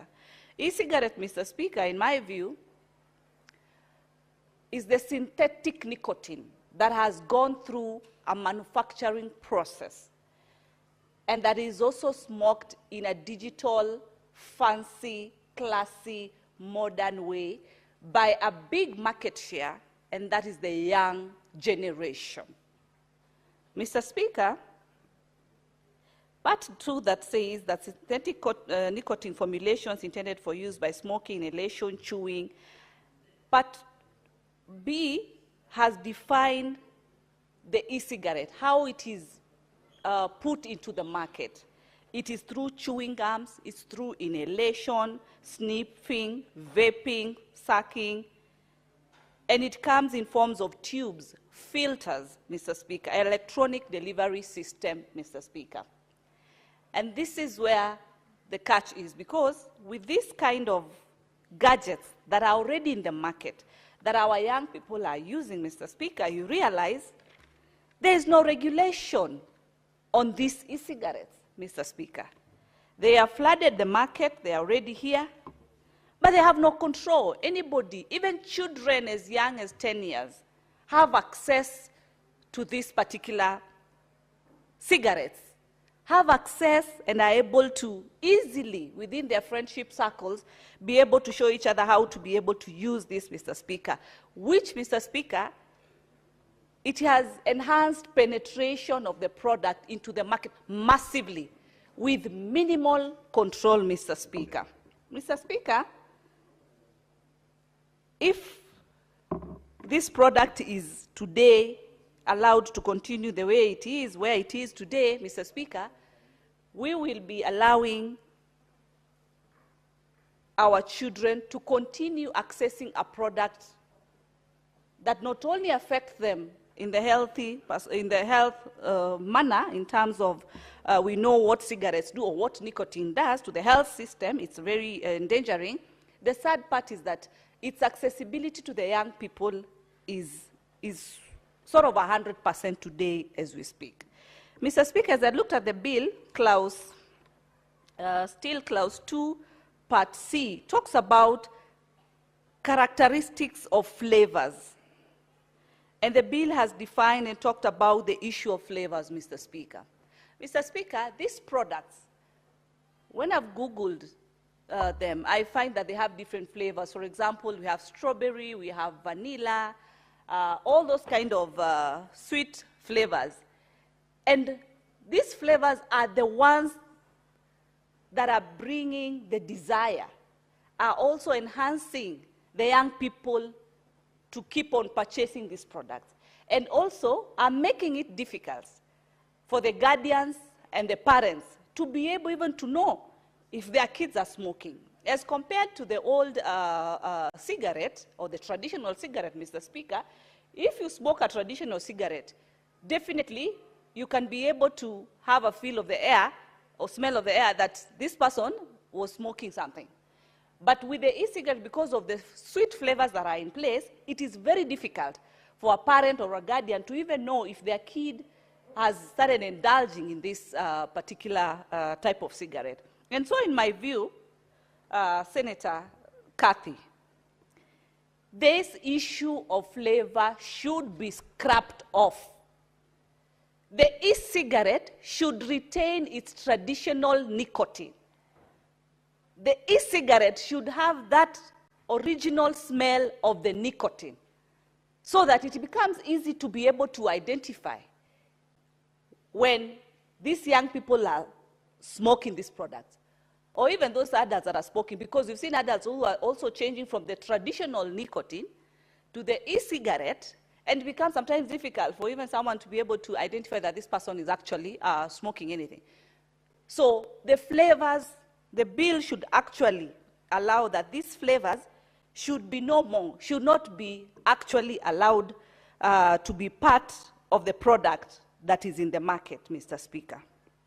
Mr. Speaker, as I continue, there's the other issue of regulation. Today, as we speak, the traditional cigarette has regulations. The Act is very clear, actually. There is a ban that you cannot buy just one stick of the cigarette. You have to buy it in a full packet. It's never sold as a single stick. It is sold in a full packet. 2, it is not just sold anywhere. It is sold in a designated, like when we go to the supermarkets, you find that it is in just one area for above 18, where there is alcohol and cigarettes are put there. That's where they are actually secluded.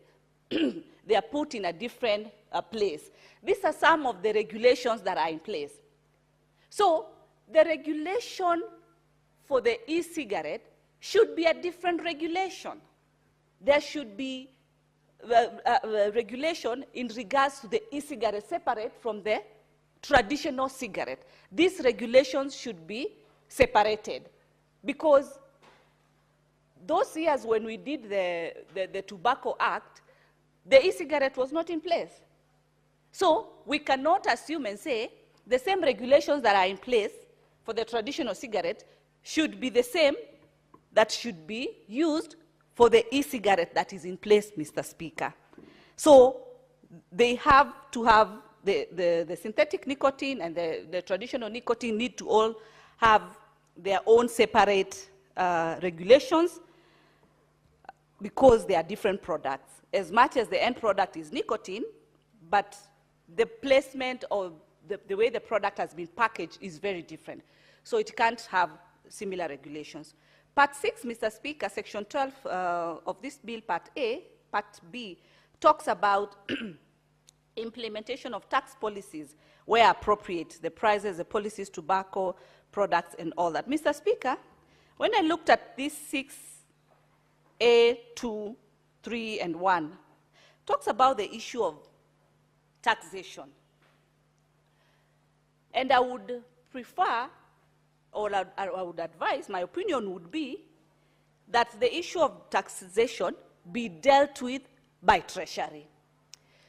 If room is opened in terms of the amount of nicotine milligram per milliliter, that there be different, taxations, then there might be corruption that might be brought, whereby the manufacturers might be able to indicate a lower milligram so that to pay lesser taxation, but in the real sense, probably it is on a higher level.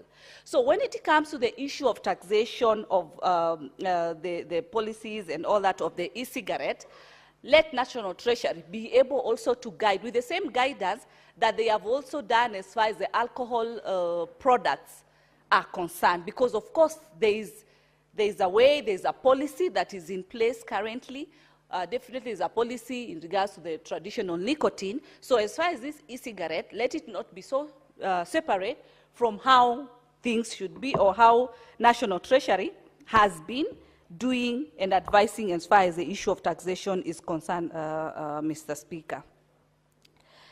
Mr. Speaker, as I continue to read the bill, I came across the issue of the product approval and testing, Mr. Speaker. And the mover of the bill, Senator Cathy, talked about that Ministry of Health does the approval, the testing, and all that. But in my view, Mr. Speaker, the testing of nicotine, the standardization should be done by the Kenya Bureau of Standards, KEBS, Mr. Speaker, because they are the ones who have the machinery, they are the ones who have the technical know-how, who have the skills, who have the personnel to be able to guide when it comes to the issue of the standard of the e-cigarette, Mr. Speaker. Then there is the other point when it comes to approval by the ministry.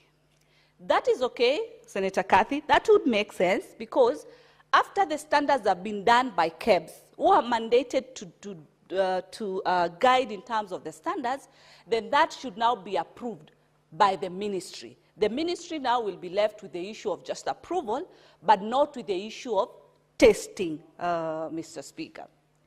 And further to that, I saw on, this part is which one, Mr. Speaker? It's, I saw a 50% of the amount that is going to be paid for either testing or approval. Yes, Part 4.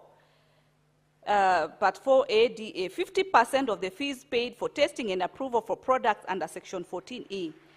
Now, in my view, Mr. Speaker, today we have budget for the Tobacco Board that is provided for by the National Treasury, and not in small amounts, billions, Mr. Speaker. And this money, or this fund, is used to for awareness and all those kind of things, and we really do not see much happening. And from where we are, we know the disadvantages of smoking, we know the disadvantages of tobacco, we know the health issues that come also with smoking, Mr. Speaker. What am I trying to say? Mr. Speaker, the 50% that the sponsor has suggested, that is the fee that is being paid for testing or approval, now, an amendment should be which suggests that this 50% can be added to SHA as a health insurance fund, but narrowing it to the cases of either lung cancer and things like that, that the diseases that are brought about by smoking, Mr. Speaker. This fund will be able to help that the people who, become sick, get the effects of smoking and all that, this fund can be able to help them in their health, whatever sector, instead of this money again be given to the board for them to keep on doing an awareness that we don't even no longer see. We don't even know what they really are doing. Because even when the e-cigarette came into the market, we've not seen the tobacco board do anything. We've not seen them come out, talk about it. They've not seen them giving guidance to the young people as far as the effects of this tobacco is concerned, Mr. Speaker. So this 50% should be added to SHA so as to be able to help as far as the funding for the health insurance is concerned, Mr. Speaker. The other thing I noticed, Mr. Speaker, is on the nicotine volume levels. Yes, Part 14B. A person shall not manufacture or place on the market nicotine pouches unless nicotine content of pouch does not exceed 10 milligram and such. Mr. Speaker, I agree with the mover on this because 10 milligram per milliliter of nicotine is a small amount. But when this amount is more, it's a lot, then it will make the smoker be able to, inhale more, and actually by the end of the day will have inhaled a lot than maybe he or she intended to. But when it is at 10 milligram per milliliter of nicotine, then it is a lesser amount. The cost, of course, will be high, because the manufacturers will have to package it at that 10 mg. And then, so the cost of production will also be high. But who are we taking care? We are taking care the end user. So the cost is higher. So you find that the purchase will also be minimized. Unlike when it is more, when it is 20 and above, you'll find that the cost definitely will be minimal, Mr. Speaker. As I conclude, Mr. Speaker, the regulations as far as the pouches are concerned. The pouches that are being used should not be disposable, because disposable products will be easy to find in the market. The cost of a disposable material is less, so it makes the product even lesser. But non-disposable are expensive. So the higher the cost of this particular product, the lesser the accessibility to market. The other issue, Mr. Speaker, is the issue of hawking, the issue of online sales, the issue of advertisement. As we speak today, the Tobacco Act is very clear that tobacco should not be advertised. It's against the law. So what makes it different with the e-cigarette, which still has nicotine? It should not be advertised. There should not be online sales. There should not be hawking of this particular product, Mr. Speaker. Otherwise, we will not be sorting the problem. We will be encouraging the young people easy access for this product, online delivery and all that, Mr. Speaker, for this particular product. It should be restricted the same way the traditional cigarette right now as we speak is very restricted. The smoking areas, Mr. Speaker, I've seen, she has stipulated very well. We don't smoke in the public, churches, even here in this particular chamber. It doesn't happen. There are designated places and areas. The same should apply. Because we see on the road, you're walking in the streets of this beautiful country, the capital city of Nairobi, the one that I represent, Mr. Speaker, and you see someone removing a small, beautiful, nice gadget that looks like a lip gloss for us ladies.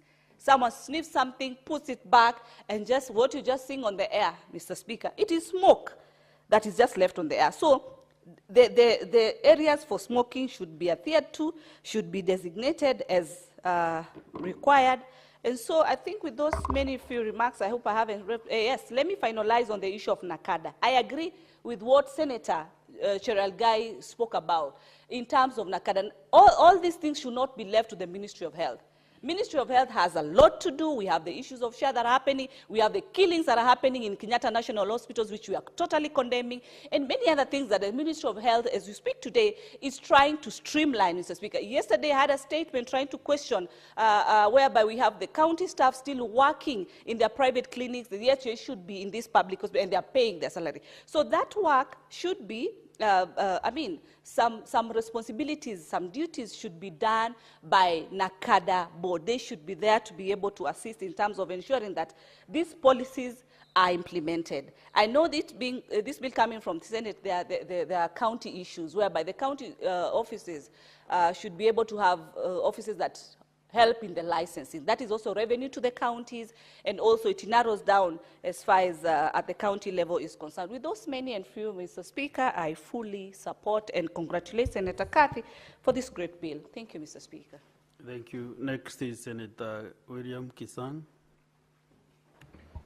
Thank you, Honorable Speaker. Honorable Speaker, I also rise and support this particular amendment bill, tobacco control bill by Senator Muma. Honorable Speaker, I know you and myself are not, we have never smoked, my dear. We are not smokers, maybe something else. I just wanted to say that, you know, in the past, 80s, 70s, when we were very young children, 80s when we were in primary school and high school, and even in the university days, Honorable Speaker, you know, smoking was, actually, it was almost like not there. You would see one or two people smoking. When we were in primary school, even in high school, even our teachers who used to smoke, you would never see them smoking. Maybe in the staff room or whatever. But I don't know what has happened of late, Honorable Speaker, that this thing has become almost fashionable for people to smoke, and especially this new one now called e-cigarette, Honorable Speaker, which is endangering the lives of our youth, Honorable Speaker. You know, the regulations that are already there in place is for the traditional cigarette that we used to see. There were two companies within the country that used to manufacture cigarettes before we got the imported ones, Honorable Speaker, and regulations were put in place to ensure. We want to thank that particular member of parliament, Honorable Speaker, who came up with that particular law where designated smoking areas are put across. You go to CBD, you'll see 2 or 3 places designated for smoking. You can't see just people smoking on the streets. There used to be a lot of cigarette filters all over the towns and cities in this country before that law came into effect, Honorable Speaker. So this particular law then is coming now to regulate the e-cigarette that has not been regulated, Honorable Speaker, and especially in terms of selling. I agree with my colleague that, Senator Muma has now come in to redefine, to give a proper definition of smoking and many others, especially in the advent of this e-cigarette, Honorable Speaker. Honorable Speaker, I know it's not easy to, legislate morals, but there is a way that we can legislate at least to reduce or to minimize the use of these products, Honorable Speaker. If you check, Honorable Speaker, on clause 4, where my colleagues have said 50% of the fees for testing should be put in a particular fund, even if it is share, so it can go into the critical illness, Honorable Speaker, or even prevention. We should not just target to say these particular funds or resources, when we get them, it should not target just strictly those with diseases related to smoking, but we should also target it to other areas. Look at the NACADA. We're talking about NACADA, Honorable Speaker. NACADA was formed to sort out issues with drug abuse, with cigarettes. But if you go across our towns, especially in the villages, Honorable Speaker, you will see mushrooming of sale of second generation of alcohol across the country. I was very surprised this last Sunday, Honorable Speaker. We had to destroy a lot of crates and bottles of Janga and second generation alcohol. This is just pure ethanol, Honorable Speaker, that should not be in the market, Honorable Speaker. So these particular resources should be channeled to ensure that basically those associated, we can support share in this particular area by giving them resources, so that those who come up with chronic diseases related to this, either alcohol or cigarette and e-cigarette, Honorable Speaker, should be assisted, Mr. Speaker. Mr. Speaker, I also want to discuss clause 4C, Honorable Speaker, clause 14C. A person's just hold on, Mr. Speaker. Mr. Speaker, there is something that I saw here that catches my eye, Honorable Speaker, that we need to look at it. Sit clause 6, Honorable Speaker, clause 14J, Honorable Speaker of the bill, that a person shall not produce or supply tobacco products containing vitamins or additives that create the impression that a tobacco product has an health benefit or presents reduced health risk. Honorable Speaker, these are the additives that the flavors of the e-cigarette. These manufacturers, they put in some sweet additives to attract the youth, to attract the smokers, to say, it's nice, it feels nice to smoke and inhale this particular. So we should completely ban any additives that will be put, any flavors that will be put in the e-cigarettes and even the other cigarettes, so that the smoker knows this is the original flavor, this is how this thing is, and they should know the dangers that are involved with this particular e-cigarette, Honorable Speaker. Honorable Speaker, we also, online, when you go to online sales, there is no particular restriction on age. When they advertise, it's not sold to the people below 18 years. But Honorable Speaker, when the youth buy these things online, there is nowhere in the application where age is indicated. So we need to ensure when online applications are developed to sell either alcohol or cigarettes and e-cigarettes, there should be a mandatory age field, so that if both age and ID, so that if somebody doesn't have an ID or below 18 years, the system should not allow them to procure these things online, Honorable Speaker, because this is where the danger is. I know currently, in the current status, alcohol and cigarettes are sold maybe in supermarkets in a restricted area, and the shops are not open until maybe 10 a.m. up to around 11 p.m.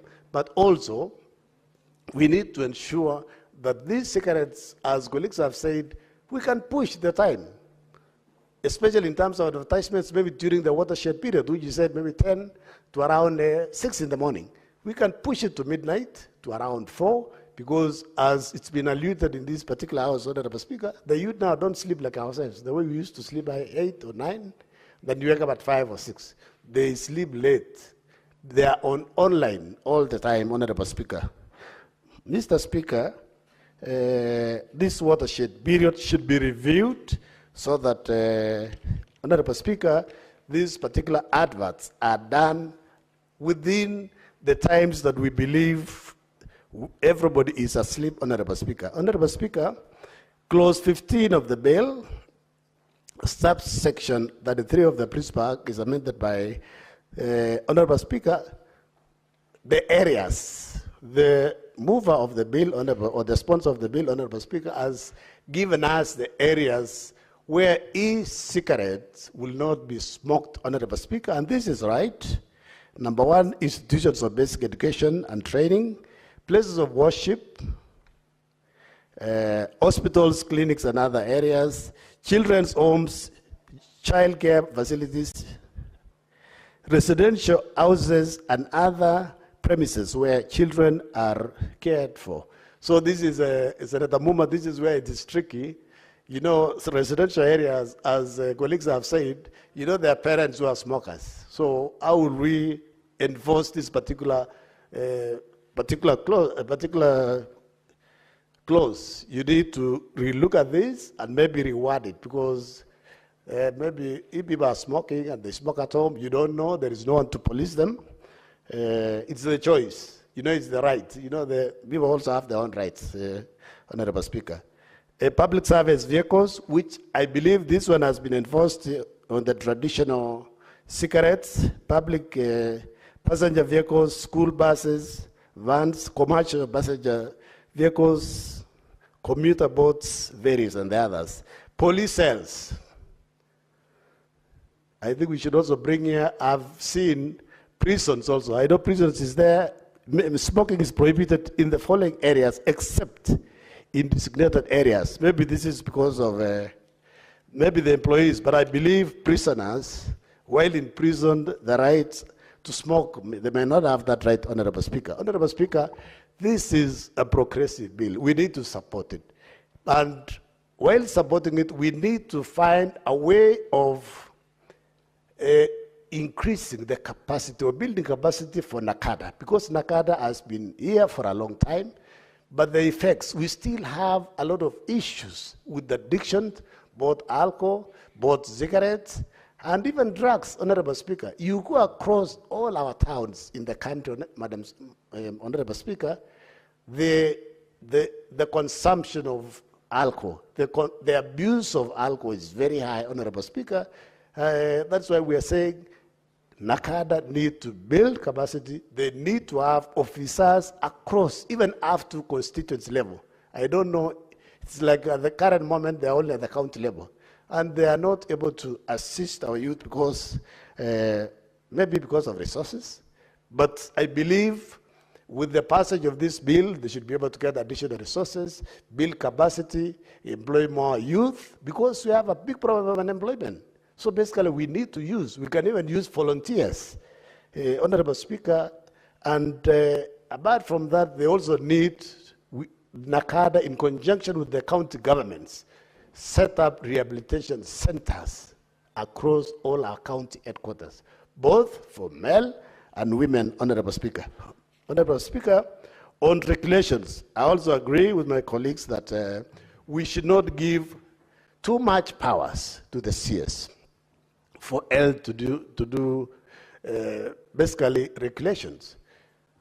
let us empower NACADA to do regulations. Let them be the ones issuing licenses so that, my Honorable Speaker, so that they can get additional resources. If NACADA decline a license, at least the business community will have a second level to appeal to the CS to review the reasons why they have not been granted the license, Honorable Speaker. Honorable Speaker, with those few remarks, I want to say that we need to urge ourselves as a country. We need to do a reflection.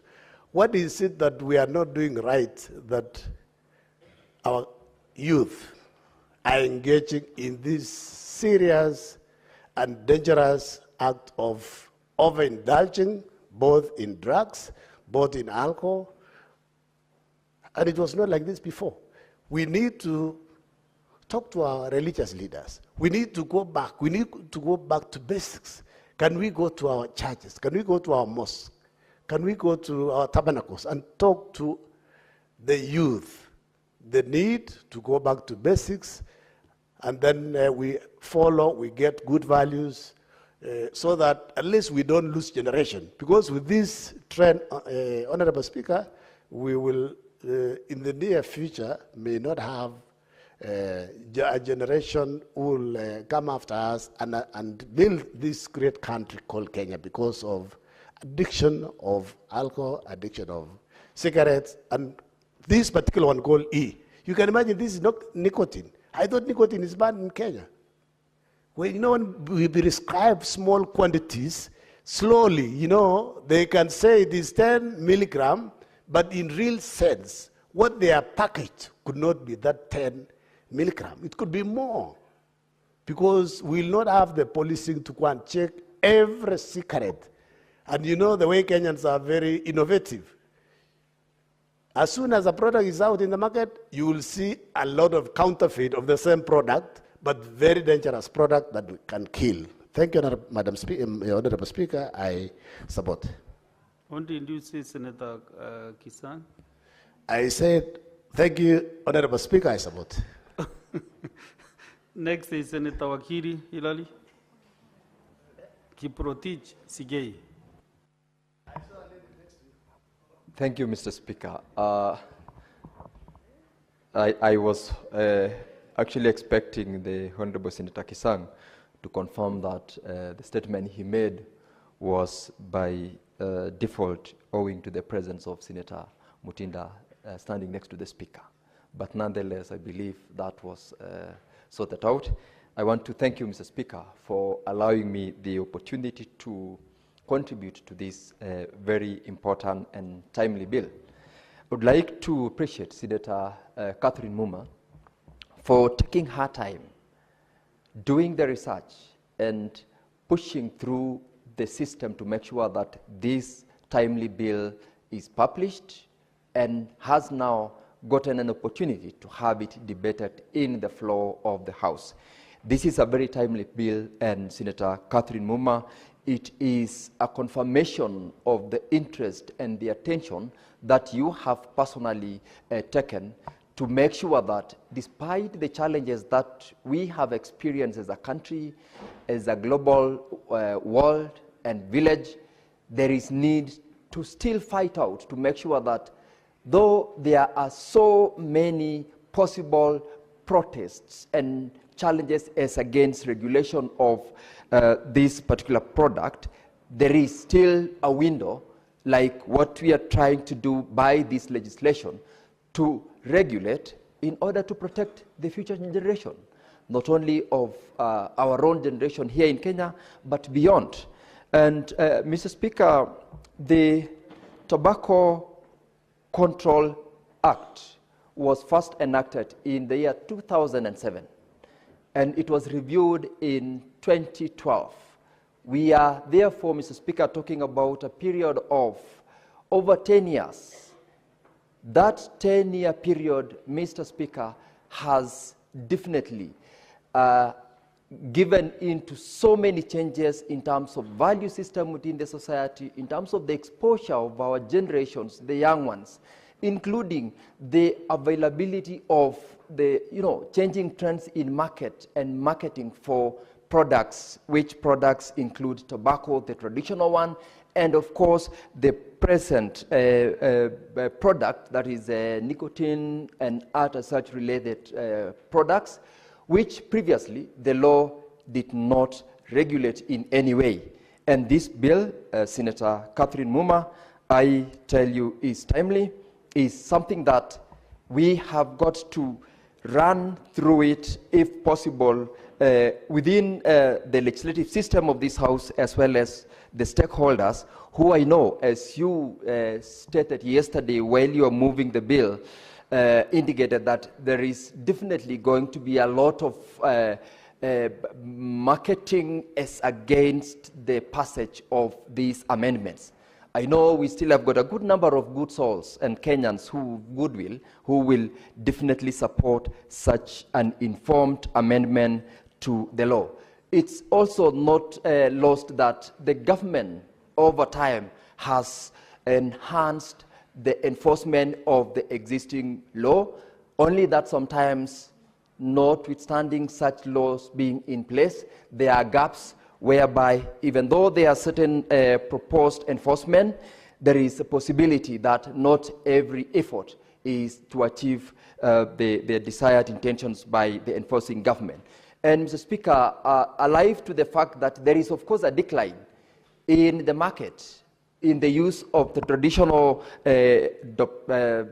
product of tobacco smoking by adults, there is an enhanced utilization of the emerging products, which are nicotine products, vapes, or such related.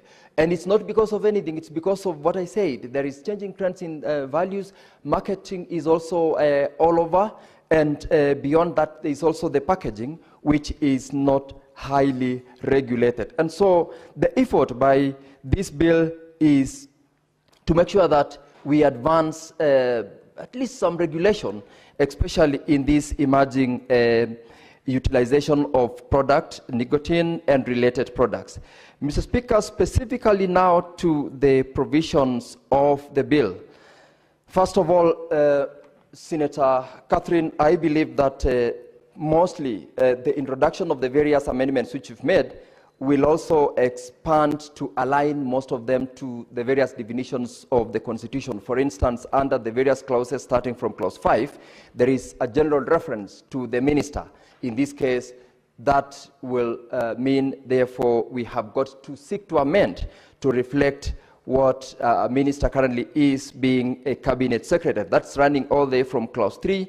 I've picked from clause 3, clause 5, clause 8, and henceforth.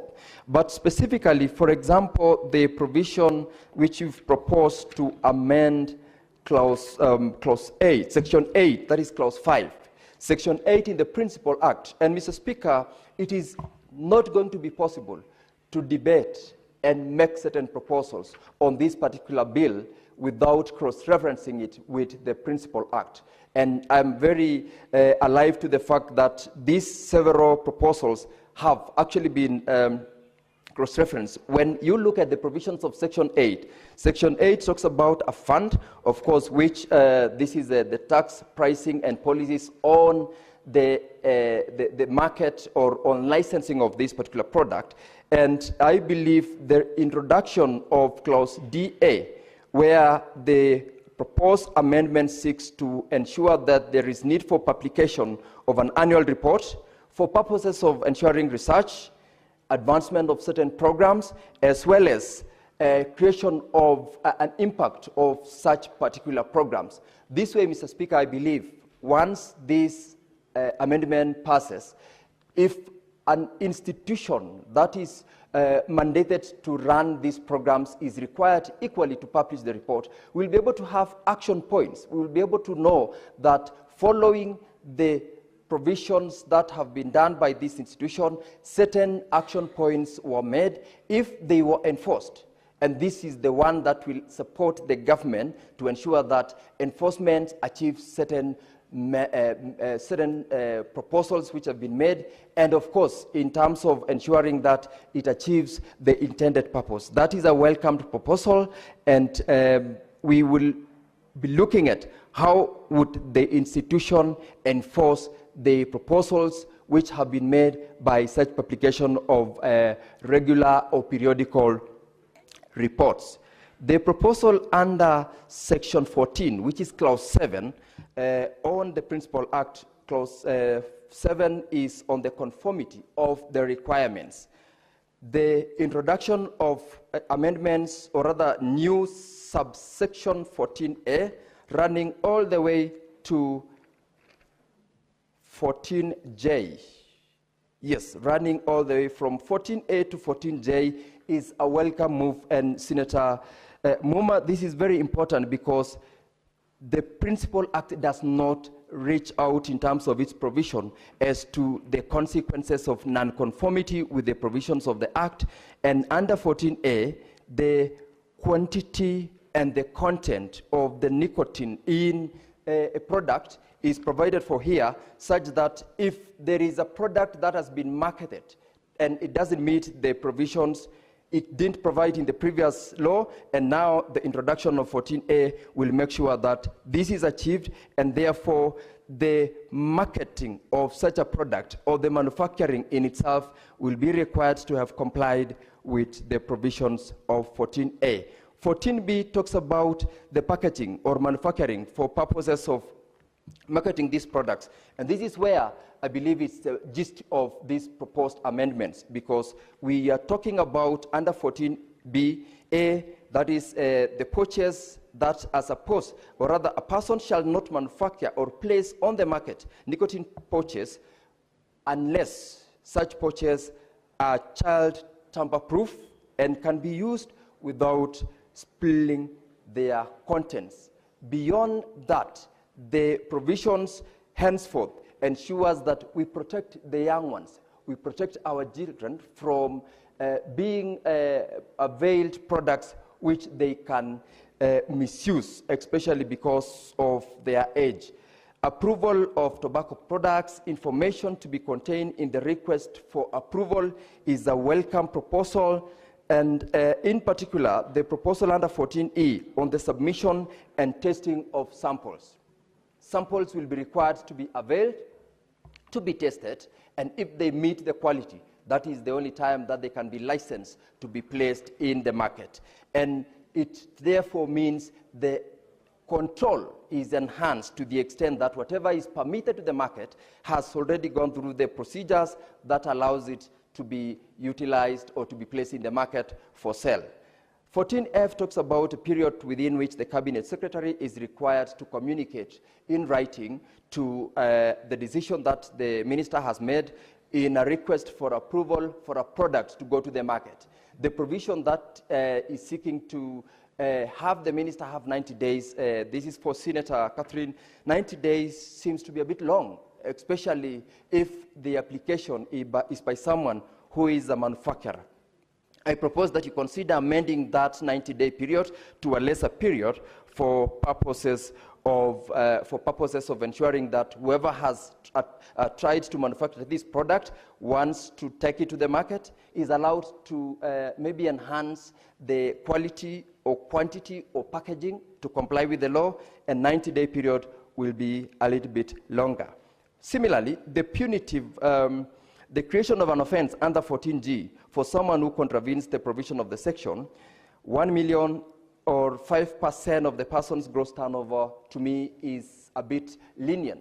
I propose that you enhance this to make it more punitive, because what we are desiring in this law is to ensure that we restrict as much as possible this product to go to the market, because once it's out there in the market, the control mechanism is not as easy as it is attempted by the law. The requirement that Cabinet Secretary to ban such product which does not conform to the market, to the requirements of the Act, Senator Catherine, should be compulsory. Please amend to reflect that the Cabinet Secretary shall ban that product if the product does not conform with the requirements of this Act. If you allow the discretion, that discretion can be misused, especially because of what we all know to be the trend in terms of the resource mobilization that the manufacturers, marketers, or traders in this particular kind of business can do. Under the requirement of Section 14J, this is what it provides: a person shall not produce or supply tobacco products containing vitamins or other additives that create the impression that a tobacco product has a health benefit or presents reduced health risks. This is a very good provision. And I want to agree with colleagues who've said, if there is a way in which we can completely ban additives or flavors in this particular product, the better, because the more the flavors, the lesser the possibility of even appreciating that someone is smoking. Because we are looking at how we can support our young ones. If the flavors can distort the smell, can distort the appreciation by an individual of someone smoking, I would rather even we amend this law to completely ban the flavors of the products which are allowed to be put in the market. Mr. Speaker, under the provisions of the proposed amendment to Section 15, Section 15 of the Principal Act, Mr. Speaker, talks about the age limit being a youngster who is not an adult, be someone below 18 years of age. The proposed amendment, which seeks to delete subsection 5 and substitute thereof, does not specifically make reference to the period, or rather the age of 18. I propose that that be introduced, but more importantly, in this particular proposal, the Principal Act, which I propose for Senator Muma to relook at, is to ensure that the Principal Act provision under Section 15.2, that talks about a fine that can be levied on someone who has sold tobacco product or nicotine products to a child of age 18 and below, is only liable when found guilty to a fine of 50,000 and imprisonment of 6 months, not less than 6 months. This is a very critical provision, because if one can sell 6 months or 50,000 is too minimal a fine that will not in any way be a deterrence at all. And those who are involved in this market have resources, they have sufficient resources, and they will definitely sell to the young ones, knowing very well that if at all they are got up with the law, they can just walk away by paying 50,000 fine, and sometimes even making sure that they intentionally do it because they want to market their product, they want to sell, they want to make profit, and they wouldn't care because 50,000 Kenya shillings as fine is not punitive enough to be a deterrent to those who are trading in this market. And lastly, Mr. Speaker, as I said, this is a timely amendment to the Tobacco Control Act 2007, and I support and request that additional proposed amendments which have been proposed by members be put in place to ensure that this achieves the objective that we're looking at, supporting and making sure that we protect the future, because the future is the young people who are actually highly targeted by this market product that we have, which we are seeking to control. With those very many remarks, or very few remarks, Mr. Speaker, I support and I want to once again applaud Senator Muma for this particular amendment. I thank you. Thank you. Indeed, next is Senator Moses Kajwang.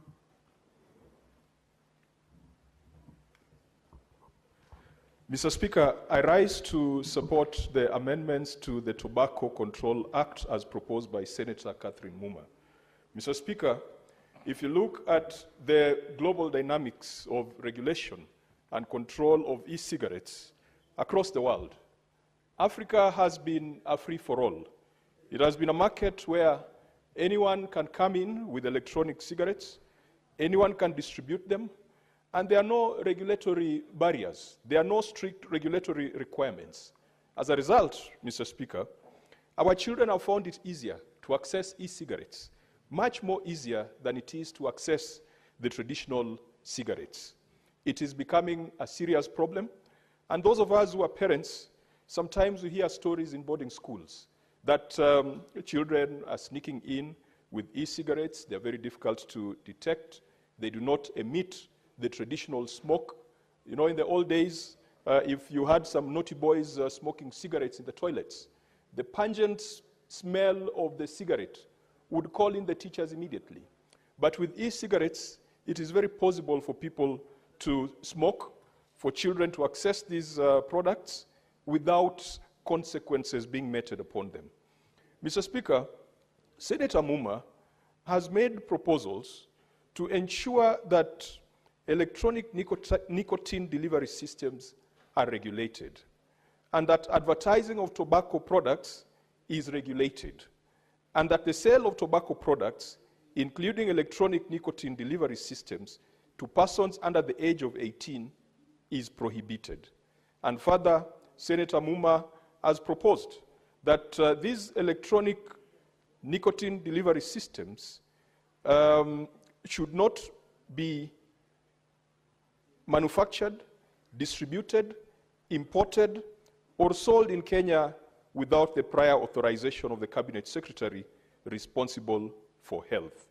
Mr. Speaker, this is necessitated by the current situation where the markets are open and anyone can bring in these electronic nicotine delivery systems without paying taxes, without their quality being vouched for, and without the health impacts being looked at. Mr. Speaker, there are countries that have placed outright bans on electronic nicotine delivery systems. One such country is India. India has said, no, we are not going to subject our population to this novelty. Another country that has put in very tight restrictions is Australia. And in Australia, some of these electronic nicotine delivery systems are classified as therapeutic solutions, such that to access them, you will need a prescription, and you can only access them from a pharmacy. Other countries, Mr. Speaker, have imposed a blend of restrictions, ranging from age restrictions, ranging from advertising restrictions, and even content restrictions.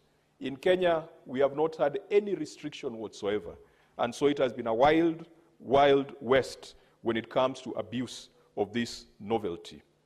Mr. Speaker, we must take a multi-pronged approach to this particular subject. One of the greatest ironies is that Kenya is a producer of tobacco, and tobacco growing goes on in Western Kenya, particularly Nyanza, and more so the areas of Migori, especially the areas around Kuria. Tobacco is a big economic crop there. And so you find that 36,000 farmers, according to latest reports, rely on tobacco growing for sustenance. And about 13,500 hectares of land has been put under tobacco cultivation. Mr. Speaker, perhaps we need to have a conversation on how to transition these communities to healthier products, because in any case, it has not been established that tobacco growing has led to wealth and has increased the lot of those who practice tobacco growing. When you move around those areas, you can stare poverty straight in the eye, and yet you have farmers who dedicate and break their backs trying to produce tobacco, which eventually ends up in certain value chains that mess up the health of our people and put an inordinate burden on the health systems in this country. And so, whereas we could argue that we produce tobacco in Kenya, but it is possible to transition our farmers into healthier products. And Mr. Speaker, where tobacco grows, sunflower can grow, a lot of other products like soya, avocado, etc. can grow. And I believe, Mr. Speaker, that the best solution is not to have policemen running around with rungus and handcuffs running after tobacco smokers, but to have a comprehensive policy that is designed to prevent and designed to address the root causes of tobacco consumption and tobacco abuse in this country. Mr. Speaker, the tobacco lobby is extremely strong. I've been in this parliament and I've seen instances where we have made proposals to amend the Tobacco Control Act, and you'll find people who work for the tobacco companies hanging around the parliamentary lounge, hurrying around the parliamentary restaurant and trying to talk members of parliament against making certain proposals. They always argue that because of sin tax and excessive excise duty that is imposed on tobacco products, that it is such a critical economic factor that we should not be interfering with it. But, Mr. Speaker, we must balance the economics with the long-term health impacts. I want to support this proposed amendment because ultimately we must put in regulation and we must prescribe a certain regulatory or statutory framework for these electronic nicotine delivery systems. Mr. Speaker, as we do it, we must also be conscious of certain trends that are going on that we might not be able to catch as Parliament and that we might not even be able to catch as parents. Mr. Speaker, marijuana has been illegal in this country for the longest time. Its consumption, its distribution, its sale has been illegal. And yet it is still widely available in the country. The chiefs know where it is, the administration police know where it is, and it has become a cash cow. The administrators at the village level, from the village elders all the way up, they know where the marijuana is grown. They know who the peddlers are. But because it sustains a criminal enterprise, we cannot be able to get rid of it. Mr. Speaker, young people have now transitioned from smoking it to eating it. There is an emerging trend of weed cookies, Mr. Speaker, that are easily found online, that are easily found in urban centers, easily found in entertainment spots. You are eating a cookie, you think it's just a normal cookie, and yet it is laden with illegal products and illegal substances that have got a dangerous effect on our health. How are we going to be able to catch up? How are we going to be able to keep up with our young people? How are we going to be able to keep up with the criminals who are intent on using innovative approaches to escape the established laws? Mr. Speaker, beyond the weed cookies, there is what they are calling e-weed.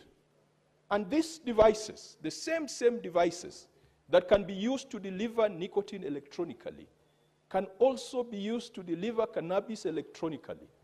And Mr. Speaker, we need to ensure that when we do legislation, it is as broad as possible. But ultimately, it is not legislation that is going to help us. We must reset our moral fabric. We must reset our moral compass as a country. We must ask ourselves, what are the underlying reasons that would drive a young person who has been in the church choir all the childhood ages, has been a pathfinder, has been an altar boy, and then all of a sudden, at the age of 13, 14, they decide to go into some of these activities, which the parents did not train them to do. Why? Is it because of overexposure to the media? Is it because of overexposure to advertising? Do we have advertising systems and advertising algorithms that trap our children into certain consumptive behavior? Mr. Speaker, the story is told of Japan. Originally, Japan was a tea-drinking nation. Japanese never drank coffee for a long time. And when the big coffee multinationals came into Japan, they were unable to penetrate the market. They were unable to sell. They got a child psychologist to develop for them an advertising campaign. And Mr. Speaker, what this child psychologist did was to try and put coffee in children's food from an early age.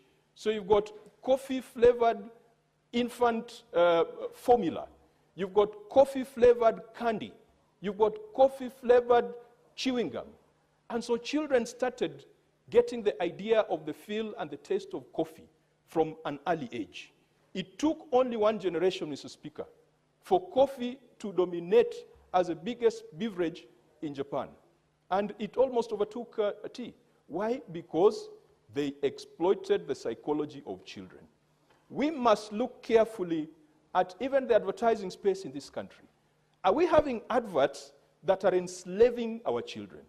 And Mr. Speaker, it goes beyond what Ezekiel Mutua used to do when he was in the Field Classification Board, declaring something pornographic, declaring something ungodly. We must have scientific approach and scientific vetting of the marketing campaigns in this country, because I believe, Mr. Speaker, they make it look like it's cool to smoke, and so the kids want to smoke. When you look at Hollywood movies, Mr. Speaker, the star is always smoking. When you look at many of these sitcoms, you find a parent is smoking in the presence of children, and our children grow up thinking that it is cool, it is fashionable. That is where we need to prune, that is where we need to cut.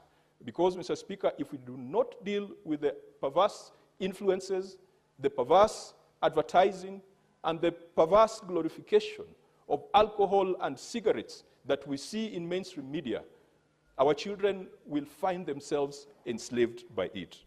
Mr. Speaker, regulating morals is extremely difficult. What some countries have done is to try to ride the tiger. And Mr. Speaker, there is an ongoing conversation now related to what we are discussing on a policy for regulation and control and distribution of alcohol in this country.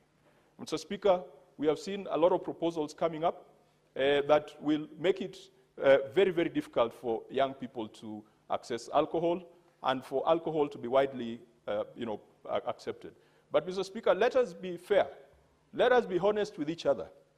If someone at 18 is mature enough to vote, then that person can make other decisions in their lives. If you're going to be pushing these ages higher, then you'd rather say that you start voting at 21, you start driving at 21, because that is the age where you can have alcohol or you can have nicotine products. We must be careful around these things. And Mr. Speaker, certain countries have built entire economies on some of these products, of course, ensuring that there is quality and there is consistency in their production. Mr. Speaker, Cuban cigars are very famous, and they fetch good money.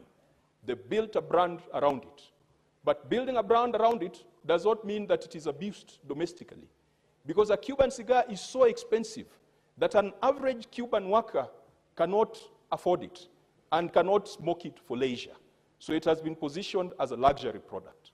Other countries have done similar with alcoholic products. Mr. Speaker, the French have their cognac, and they talk of cognac diplomacy. When you meet a French diplomat and you are given the choice between cognac and scotch, they will insist on cognac because it tells the story of the French. They have their champagne that only comes, the grapes come from only one part of that country, and they have made it to become a luxury product, not accessible to the hoi polloi, but they sell it to us. They sell it to the upper classes of third world countries. When you go to Scotland, the Scotch have their Scotch whiskey, and they have branded it to an extent that one would want to drink the oldest. Mr. Speaker, you find someone drinking a 50-year-old whiskey, and themselves are not even 50 years by age, because it has been branded, and psychologically we have been made to believe that this is it. When you have made it in life, you should not be drinking 12-year-old whiskey, you should be drinking 50-year-old whiskey. If you go to America, they've got their bourbon. Mr. Speaker, even our neighbors, Uganda, they've got their waraji.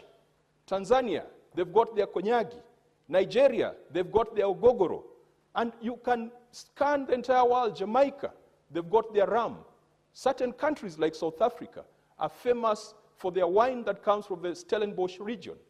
Mr. Speaker, we must mix, we must blend between making sure that we build products that can build our economy, but also ensuring that the adverse and perverse effects, our citizens are shielded from it.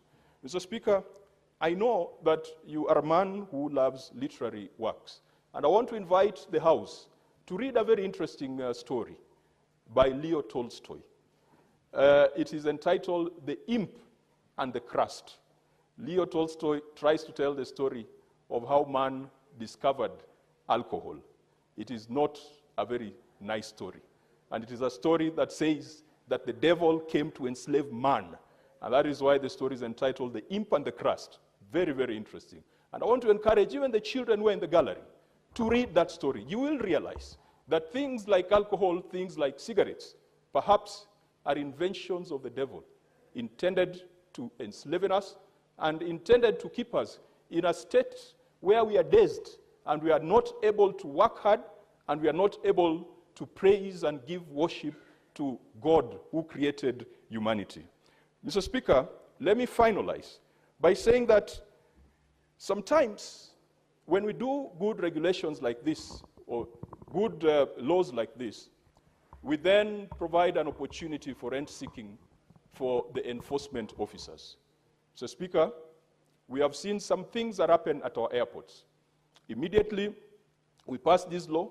I am sure that some rogue customs and border officers will be asking tourists to open up their suitcases. And if they find a vaping device, then they will use that to seek rent.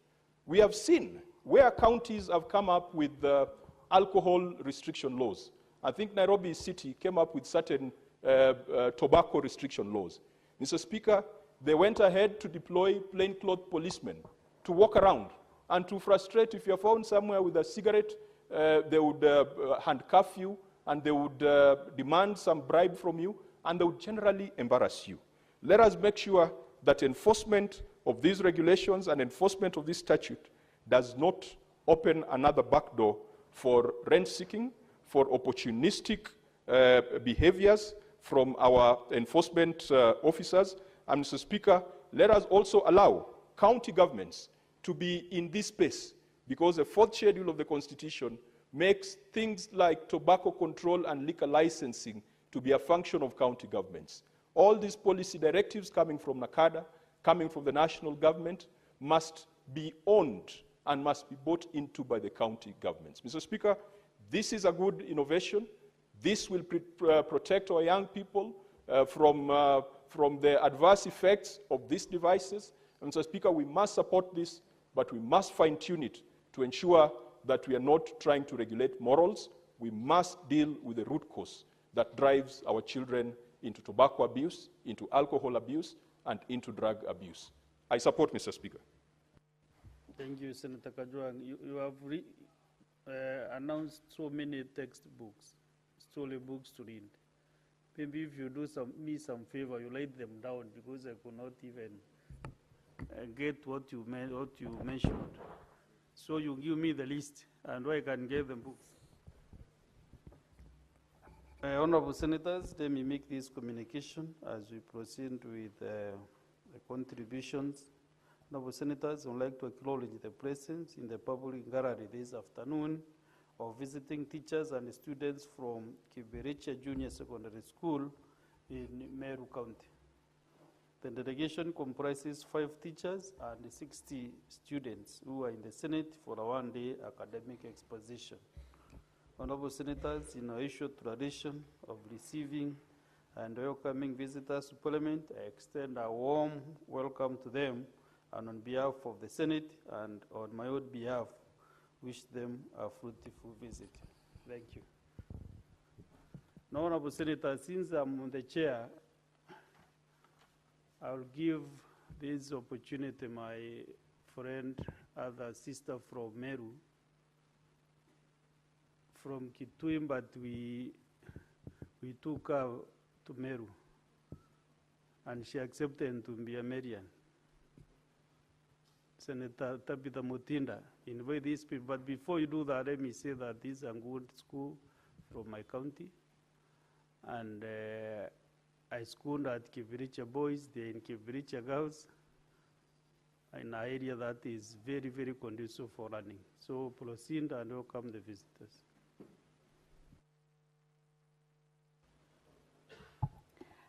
Thank you, Mr. Speaker, for this opportunity to welcome my small brothers and sisters from Kibiricha Junior Secondary School in my matrimonial county, Meru, the great county of Meru, where our speaker, represents. And as you've heard, when Senator Kajwang was doing his submissions and mentioned so many books, your speaker loves a lot of reading, as you can tell by wanting to read more and more books. He has also stated he's an alumni of Kibiricha Boys, an indication that the motto of the school, he has continued with it up to the floor of this house, that reading and acquiring knowledge and the skills that are required is the best way to go. These are the skills that nobody will ever take away from you. Education is the weapon that nobody will ever take away from you. And also the future belongs to those who believe in it. You have a bright future. Meru is where I'm married, is my other home. Apart from where I've come from, I'm happy to be here. And you can also be here. Anybody can be in this particular space. I want to tell the young people, respect your teachers. Enjoy your studies. There's no reverse. You have a very good opportunity. Some of us did not even have an opportunity in the schools that we used to be to even have an opportunity to come to the Gallery of Parliament. You have one. Use it well and make the best out of it. I wish you well. I wish you God's blessings. And I think my network tells me that the speaker had sent something for you. It's my prayer. I see the heads are nodding that you've received whatever he has sent to you. And may God bless you. Thank you. Okay, let us hear the perspective of this bill from the Vice Chair of Health, and then we proceed.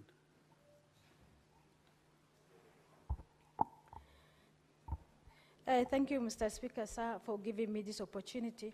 Mr. Speaker, first, I have to appreciate Senator Muma for coming up with this amendment. Mr. Speaker, the parent bill, the last amendment was 2009, Mr. Speaker, before devolution. Mr. Speaker, that showed that there is a gap in our tobacco control bill. So Senator Muma now decide that gap. She has seen the gap and she decided to do that. And I stand to support the bill. Mr. Speaker, if I go direct to the bill, Mr. Speaker, in the first definition of the smoking, it has been done very well. It has incorporated nicotine. And also when it comes to tobacco products, because in the parent bill, it doesn't have, it has a tobacco product, but with no synthetic nicotine definitions.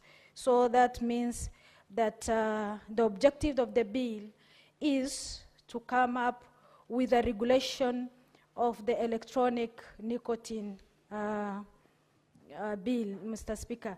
Mr. Speaker, in a section 3, where Senator Muma amends on the one person nominated by the county government, I appreciate that because this bill, the parent bill, is done before the devolutions, and now this one is considering the county government. That is more of involving devolution. Mr. Speaker, Section 7, amendment, Section 4, which is amendment of Section 7, which gives 50% of the fees paid for testing and approval of the products. When it comes to approval and testing, Mr. Speaker, as my opinion, I think one of the senators also bring that opinion on board on the approval and testing power, Mr. Speaker.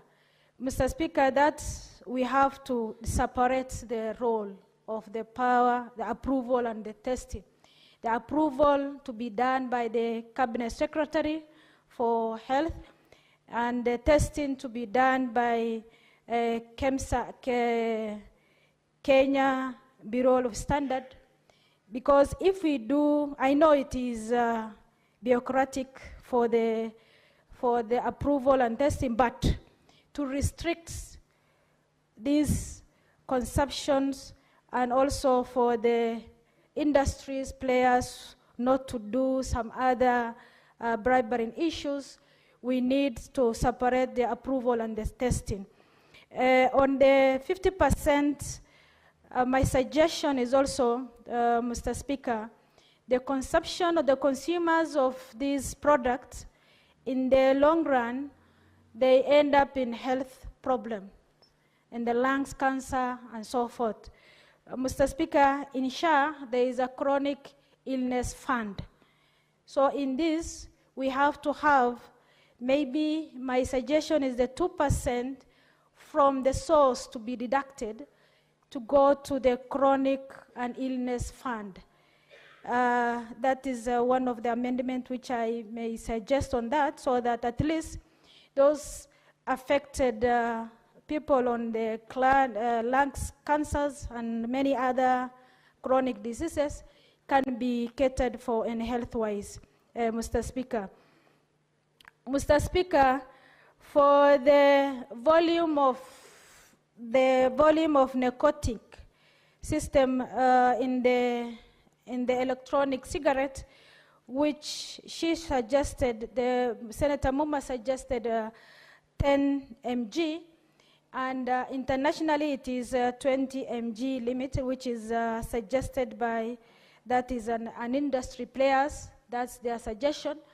That showed that they wanted to be, the consumers to be more addictive.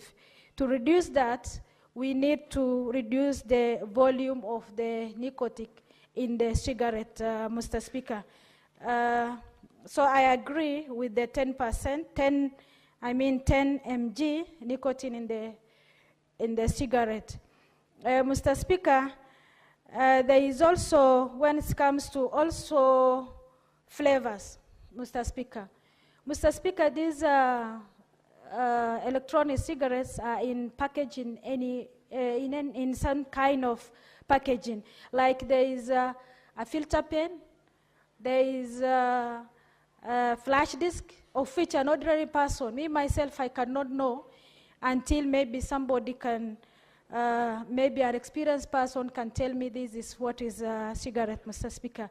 And also, if at all it has a smell I can recognize, but it has so many flavors that you cannot even think that this person is smoking the cigarette, Mr. Speaker. So to my opinion, and with the agreement of the Senator Muma, we ban the flavor. And in any way, if you are a smoker, why do you have to hide? And also, to be save aside to our youth, our kids at home, Mr. Speaker, we ban this flavor so that we see for the behaviors of our kids at home, Mr. Speaker.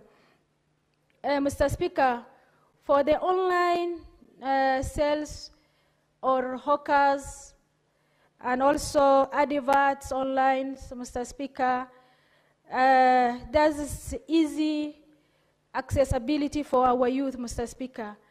To restrict, we have to restrict online sales, because nowadays all of us do sales on when we are on our bedroom, Mr. Speaker. So to avoid that, and our youth, maybe you thought that they are doing some other things, maybe they are even ordering this thing online, Mr. Speaker. To avoid that, we have to restrict mode of sales, that is online sales, and also advertisement, Mr. Speaker. Mr. Speaker, the other thing is warning written on the electronic cigarette, Mr. Speaker. The industry players suggested that that is we cannot do, because maybe some of them is like a pen, and writing that warning on that, it will be a tiny thing. So we decided as a committee, no, the warning must be written in any cigarettes and also electronic cigarette, Mr. Speaker. Mr. Speaker, my suggestion on the also licensing requirement, Mr. Speaker, the way liquor license is different from others, let also tobacco license, electronic cigarette to be different. so that it cannot be sold in anywhere, because currently can be sold in a kiosk in anywhere. But if we restrict the licensing, it is more of controlling measures so that anyone can access the substances, Mr. Speaker.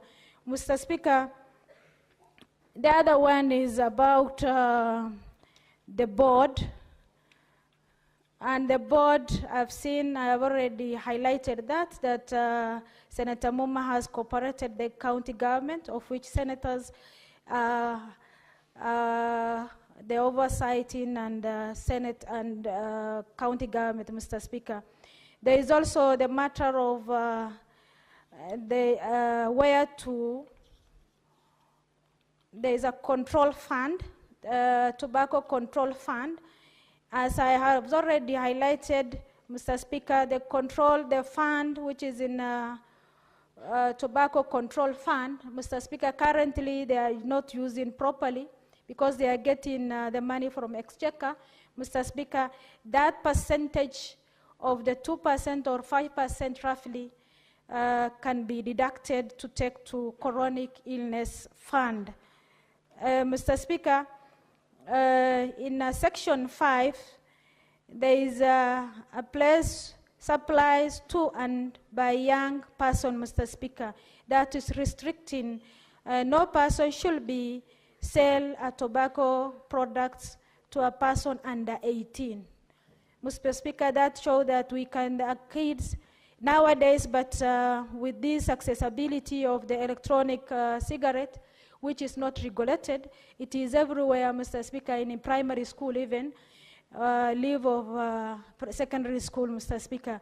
So we have to, if we pass this bill, our primary school and secondary schools will be safe because they are under 18 and it will be safe. Mr. Speaker, for the promotions and advertisements and the sponsor, Mr. Speaker, they are not supposed to sell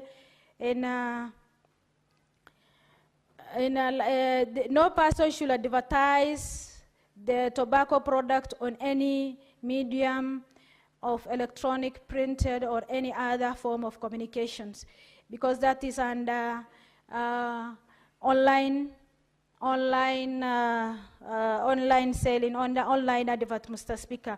Mr. Speaker, there is also prohibiting smoking area, which we have to regularize. The bill restricted where not to smoke the cigarette, Mr. Speaker. Mr. Speaker, this is highly recommended that we are not supposed to, in a working area, there must be a strategic place for cigarettes smoking area, Mr. Speaker. Mr. Speaker, with those few remarks, Mr. Speaker, I support the bill. Thank you.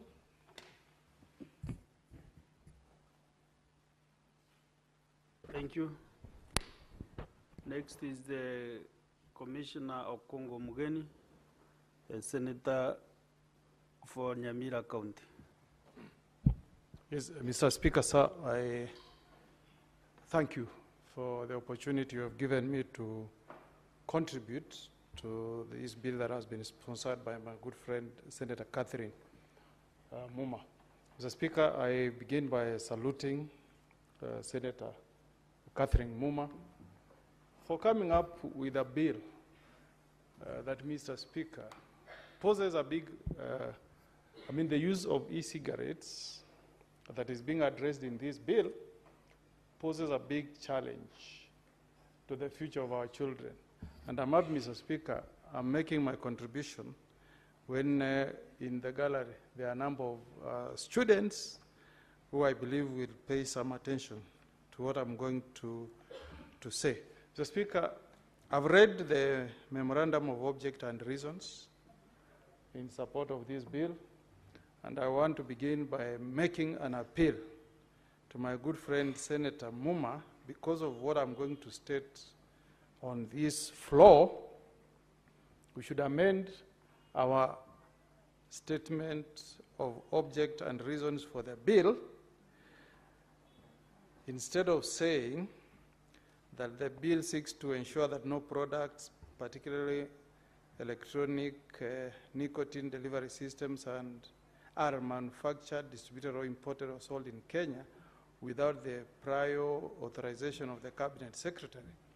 Mr. Speaker, I'll propose that we should amend this bill to ban totally the use of e-cigarettes in this country. Mr. Speaker, if my good friend Catherine Muma, Senator, is persuaded, we should amend this bill and propose for a total ban of e-cigarettes in this country.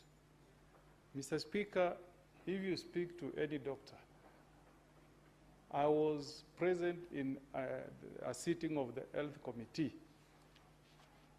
when we received views from a number of stakeholders.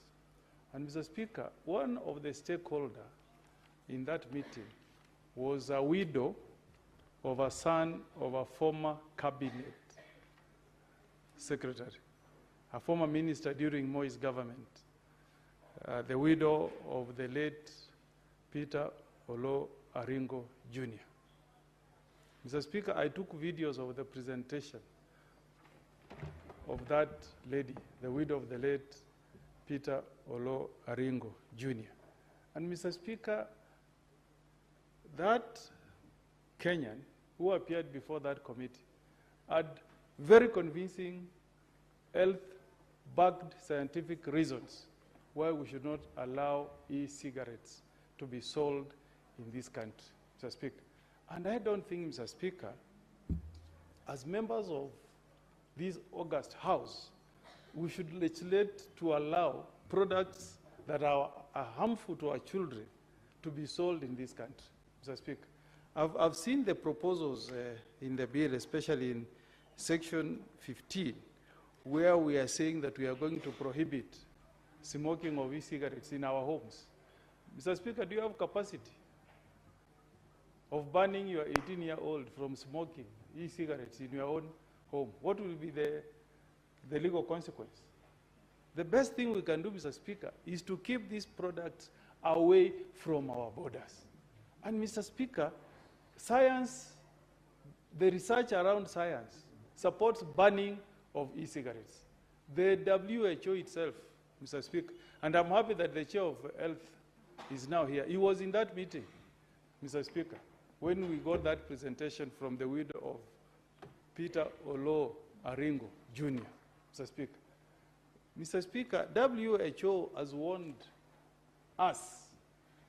WHO has warned nations all over the world, Mr. Speaker, that allowing e-cigarettes consumption in any country, the risk you're posing is to the children, the young people of those countries. They say the people at risk is not us, the senior citizens, 50 years and above. No. Nobody's going to convince you, Mr. Speaker, at your age to start consumption of e-cigarettes. No. But WHO is saying in countries that e-cigarette is allowed, about 50% of the customers of e-cigarette smoking are children between the age of 15 and 24, Mr. Speaker. Just look at that risk, that as a country, we are putting at risk a very vulnerable generation of 15 to 24 at the risk of getting addicted to e-cigarettes. And then WHO is telling us, Mr. Speaker, that the easiest way of moving into conventional smoking is by allowing e-cigarettes, Mr. Speaker. Honestly, Mr. Speaker, why should we, barely because we want to look at commercial interest in terms of the tax that we are going to get, to destroy the future generation, simply because we are saying we want the government not to lose tax? Because in that meeting, Mr. Speaker, we had stakeholders in that meeting, and all they were telling us, Mr. Speaker, is that if you ban e-cigarettes, there will be a drop in revenue in terms of tax collection that will go to the government. Mr. Speaker, we should not substitute the future of our children with commercial interests, Mr. Speaker. As a country, we should never, Mr. Speaker. And then, Mr. Speaker, we are not an island. We are a family of nations, Mr. Speaker. There are countries that have been bold enough that have banned totally e-cigarettes within their jurisdictions. Even our neighbors, Uganda, President Kaguta Yoweri Museveni has totally banned e-cigarettes in Uganda, Mr. Speaker, through the Tobacco Control Act of Uganda, Mr. Speaker. If Museveni, our neighbor here, can forego tax income from e-cigarettes and still the country is surviving, why not us, Mr. Speaker? Why not us, Mr. Speaker? In Asia, Mr. Speaker, Thailand has totally banned the use of e-cigarettes, Mr. Speaker. If you read medical journals, Mr. Speaker, the professional body of doctors in the UK gave a scientific paper on the risk posed by e-cigarette that led to the banning, Mr. Speaker, total banning of e-flavored cigarettes in the UK, Mr. Speaker. Mr. Speaker, if I was to have my way, this bill requires us to retreat. We'll be locked up in a hole somewhere, Mr. Speaker. And we call professionals. Let doctors speak to us on only one issue. Does e-cigarette smoking pose a risk to the health of our youths? And Mr. Speaker, if, as I've read myself, if they are able to bring evidence that shows that e-cigarettes poses a risk to our young children, Mr. Speaker, the best thing to do in the best national interest, Mr. Speaker, because we should be legislating, bearing in mind that we are doing it in the best interest of the country, not commercial, Mr. Speaker, best interest of the country. If we are convinced so, Mr. Speaker, then we should all unanimously agree that we should ban e-cigarettes. If you destroy a generation of between 15 to 24 years, Mr. Speaker, it means that you have no, you don't have a generation that will take over from us, Mr. Speaker. If you address the health concerns, Mr. Speaker, health concerns of e-cigarette consumption, they are serious, Mr. Speaker. One, e-cigarette consumption, Senator Catherine Muma, leads to serious lung damage, what doctors call a popcorn lung, Mr. Speaker. And do you know the serious risk, Senator Wambua, is that when you smoke an e-cigarette, you don't feel like it can harm you. Because, Mr. Speaker, it is smooth. It is so smooth. It goes down to the lungs very smoothly. Not like, you know, I'm speaking like I've tried it, but that's what I was told in that meeting, that it goes down so smoothly, deep to your lung, okay? And you don't realize that it's causing some damage to your lung. But slowly by slowly, Mr. Speaker, it damages the airwaves around your lungs. And in that meeting, we were told, Mr. Speaker, that there are documented cases, where young people just collapse and die. And the cause, e-cigarette smoking. Mr. Speaker, why should we handle such a problem with gloves? We should hit the nail on the head, Mr. Speaker, and say, as a country, we are not going to tolerate anything called e-cigarettes, Mr. Speaker, in this country. The second health concern, Mr. Speaker, is nicotine addiction. This e-cigarette is the easiest way of becoming an addict, a smoking addict, Mr. Speaker. Because you look at it like it's fashionable, you know. Young people look at it like it's fashionable, but before you realize it, you become addicted to it, Mr. Speaker. Even what's more worrying, Mr. Speaker, is what doctors are telling us, that these e-cigarettes have some harmful chemicals in it. They call it diacetyl, I don't know that I pronounced it well. There is an harmful chemical they use to do the flavors in those e-cigarettes. And our children take them innocently, Mr. Speaker. We shouldn't allow such a thing to happen. We are here as leaders who should be conscious that we need to protect the future of our young generation. And the best thing we can do, Mr. Speaker, is to be remembered that the 13th Parliament banned e-cigarettes. Mr. Speaker, I've said there are so many countries. You travel in all continents. You go to the Americas, Mr. Speaker, you will find that Argentina has totally banned e-cigarettes, Brazil, Mexico. That's in the Americas. In Asia, Mr. Speaker, there are many countries, including Thailand, Mr. Speaker, I've just said, Singapore, India, Mr. Speaker. You come to Africa, I've given the case of Uganda, there is the case of Gambia. Let us include Kenya there, Mr. Speaker. Let Kenya be among those countries, Mr. Speaker.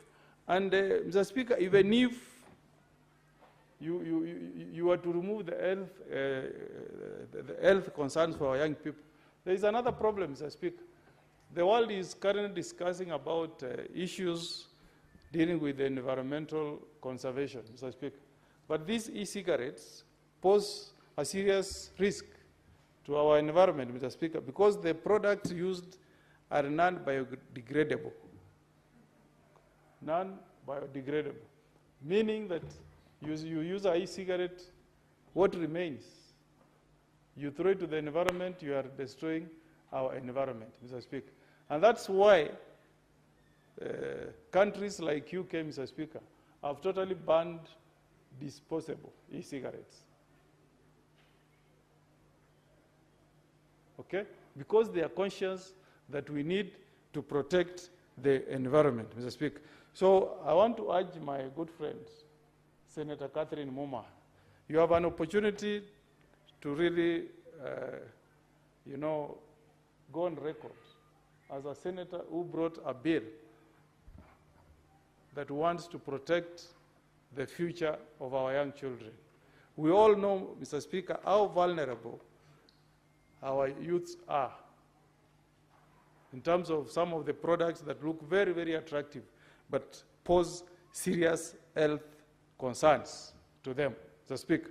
So let us all come together, Mr. Speaker, and rally everybody to support the total banning of e-cigarettes, Mr. Speaker. There's a time, Mr. Speaker, we traveled with the Health Committee to Cuba. And Mr. Speaker, in Cuba, we were taken to farms that make tobacco, Mr. Speaker.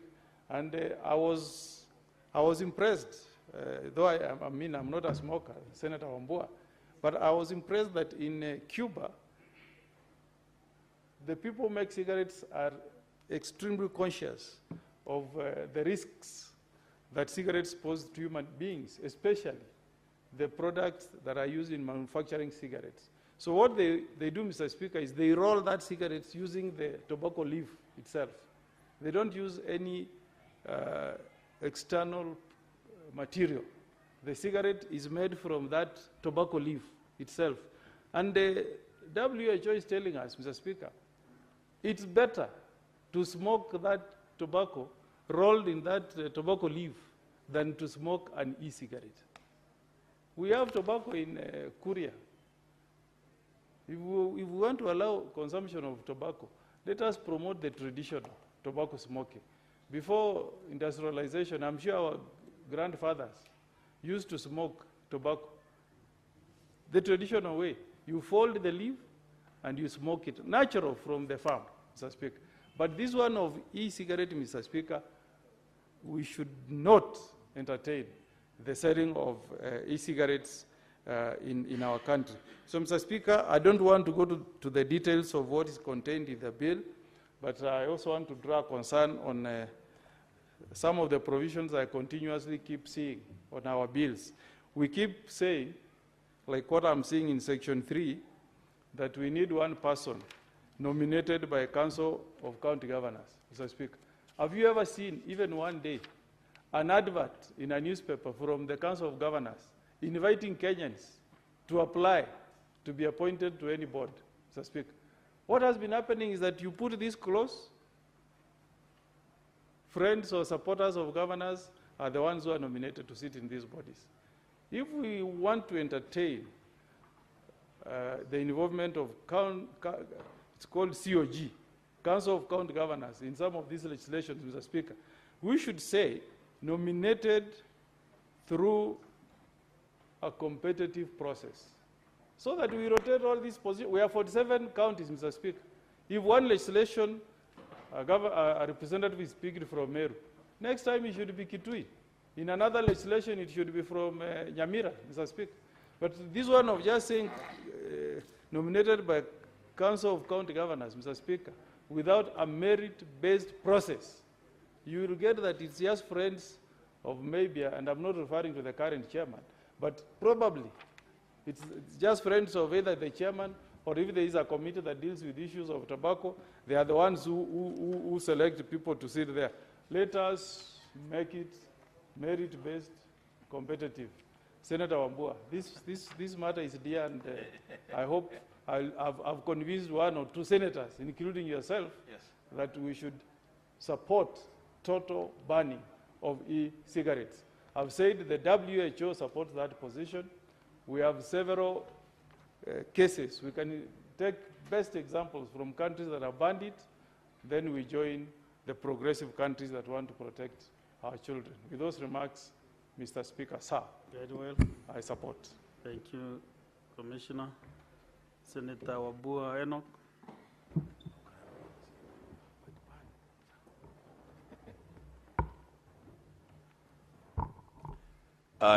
Thank you, Mr. Speaker, for this opportunity to also add my voice on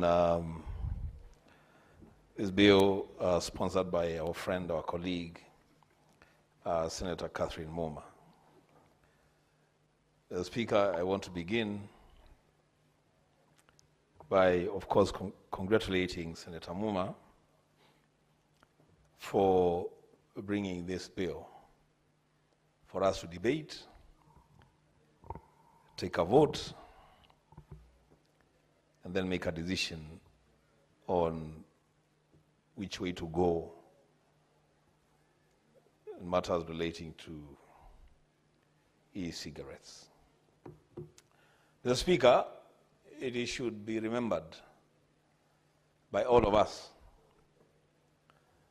that from around 2017, or 2016, 2017, 2018, when e-cigarettes started making an appearance on our land through the then very famous shisha and vapes, to date, Mr. Speaker, is more than 8 years. And there is no law, even from the county assemblies, to regulate the sale and consumption of e-cigarettes. So, Speaker, even more worrying is the ease with which any person, irrespective of age, can access these e-cigarettes through the various websites. Mr. Speaker, and if that is not worrying enough, then you'll be worried, Mr. Speaker,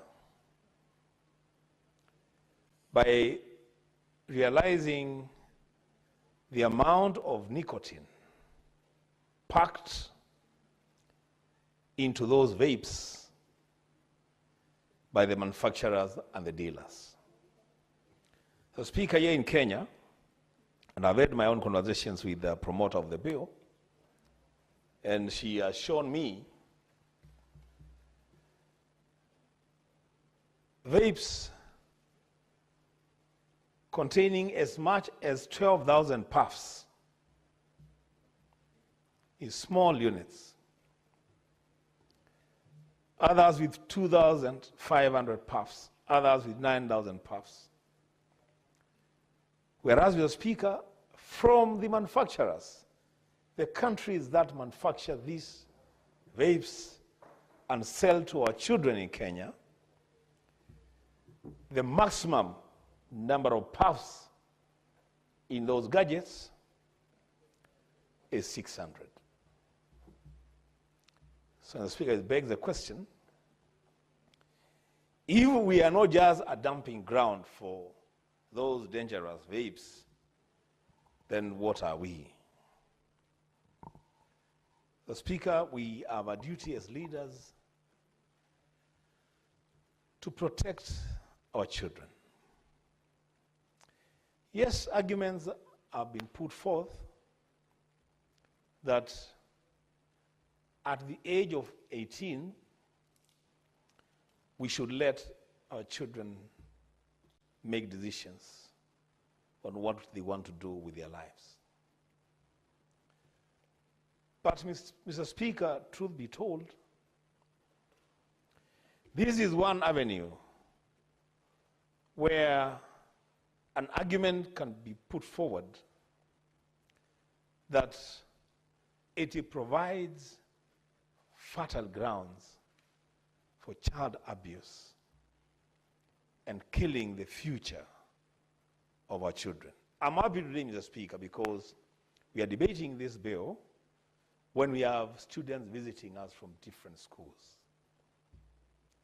And they need to hear it from us, Mr. Speaker, that this is not a question of us legislating on morals, because we cannot do that. We can't even begin to legislate on morals.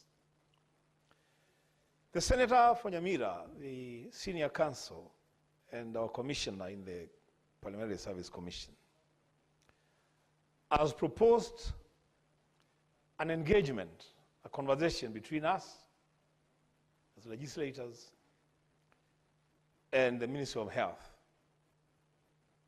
on the dangers of e-cigarettes. Mr. Speaker, I want to expound on that proposal and suggest that such conversation should happen between three parties. One, the legislature, so that we come up with a law that is relevant to the reality of our time.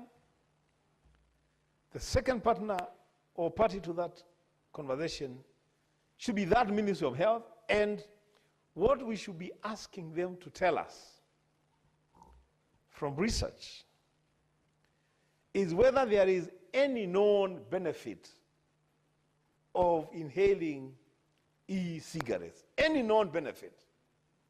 They bring it on the table. And then, the Speaker, the third party to that conversation should be the CS Treasury to tell us how much money do we get in tax revenue from trading in e-cigarettes, and the amount of money that we use, Mr. Speaker, to treat ailments emanating from inhaling e-cigarettes.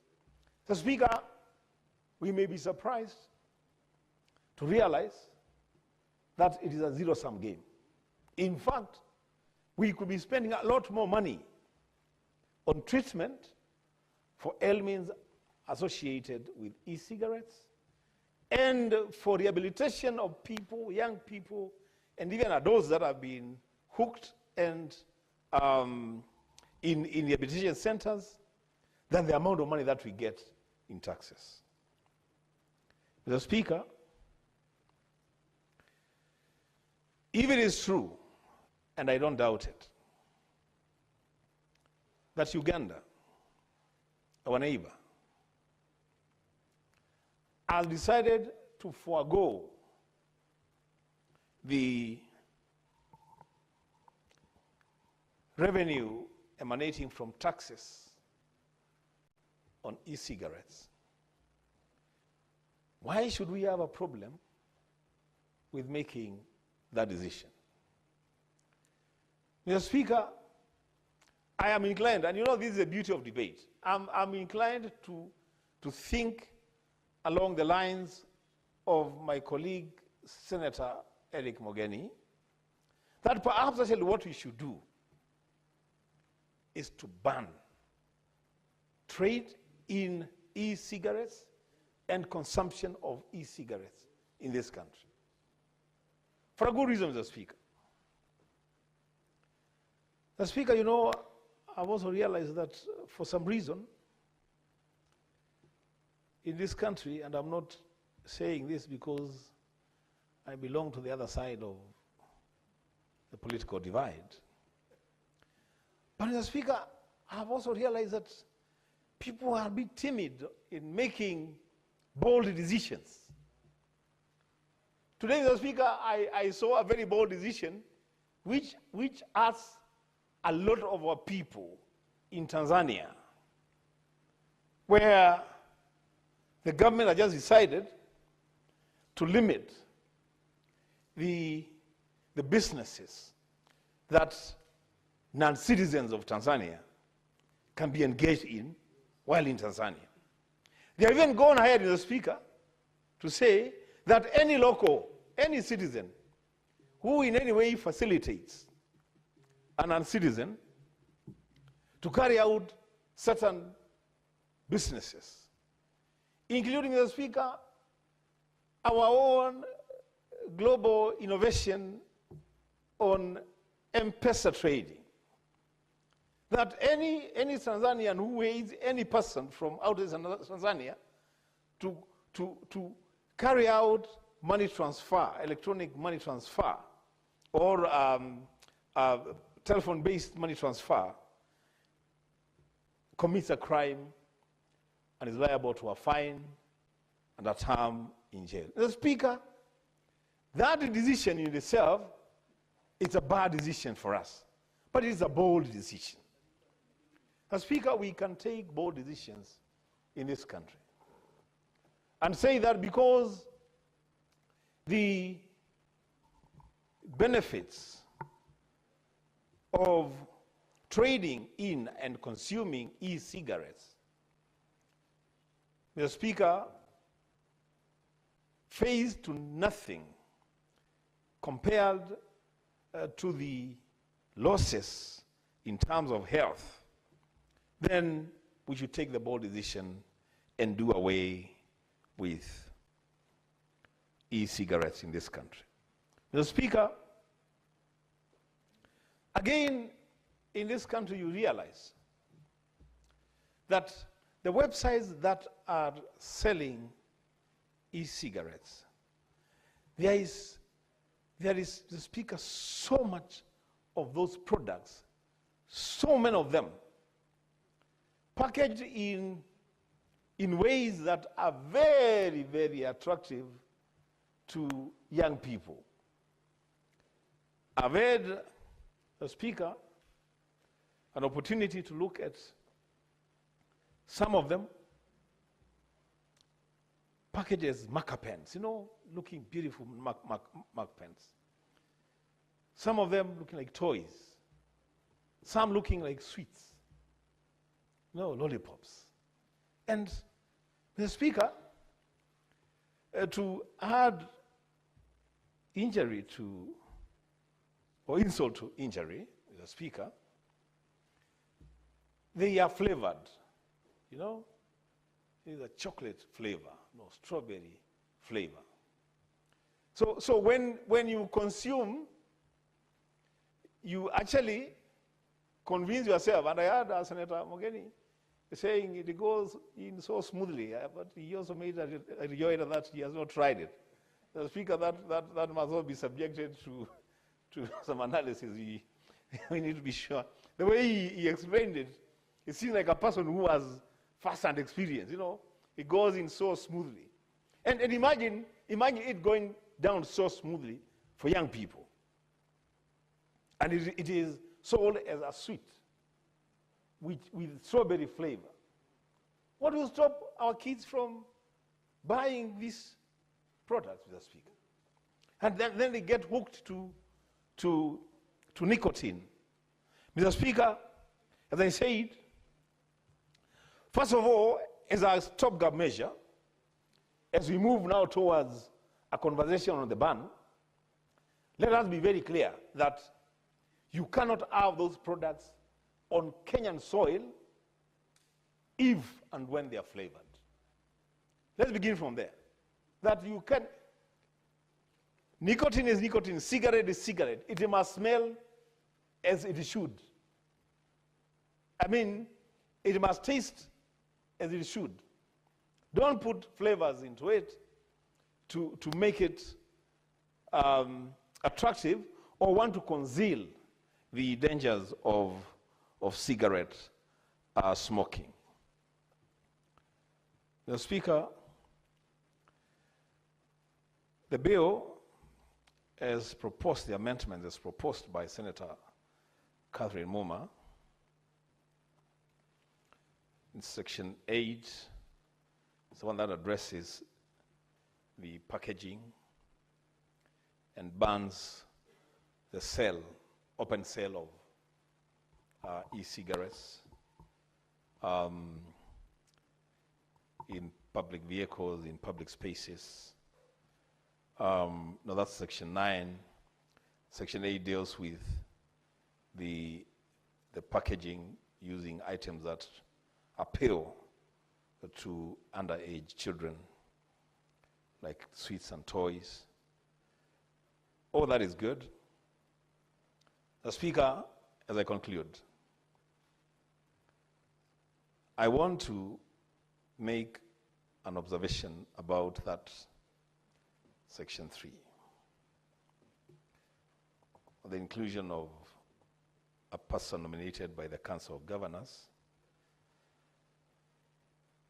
in the board. Mr. Speaker, going forward, I think this Senate will have to make a decision on how to engage with the Council of Governors. We must decide whether they are a body that we can give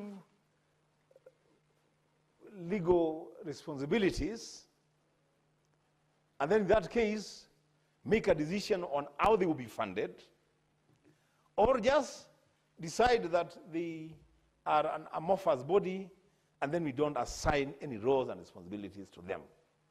So this case is very confusing. When governors appear before committees of the Senate, they are hard-pressed to explain how they are spending money on COG activities. But when we legislate, we assign roles and responsibilities to COG.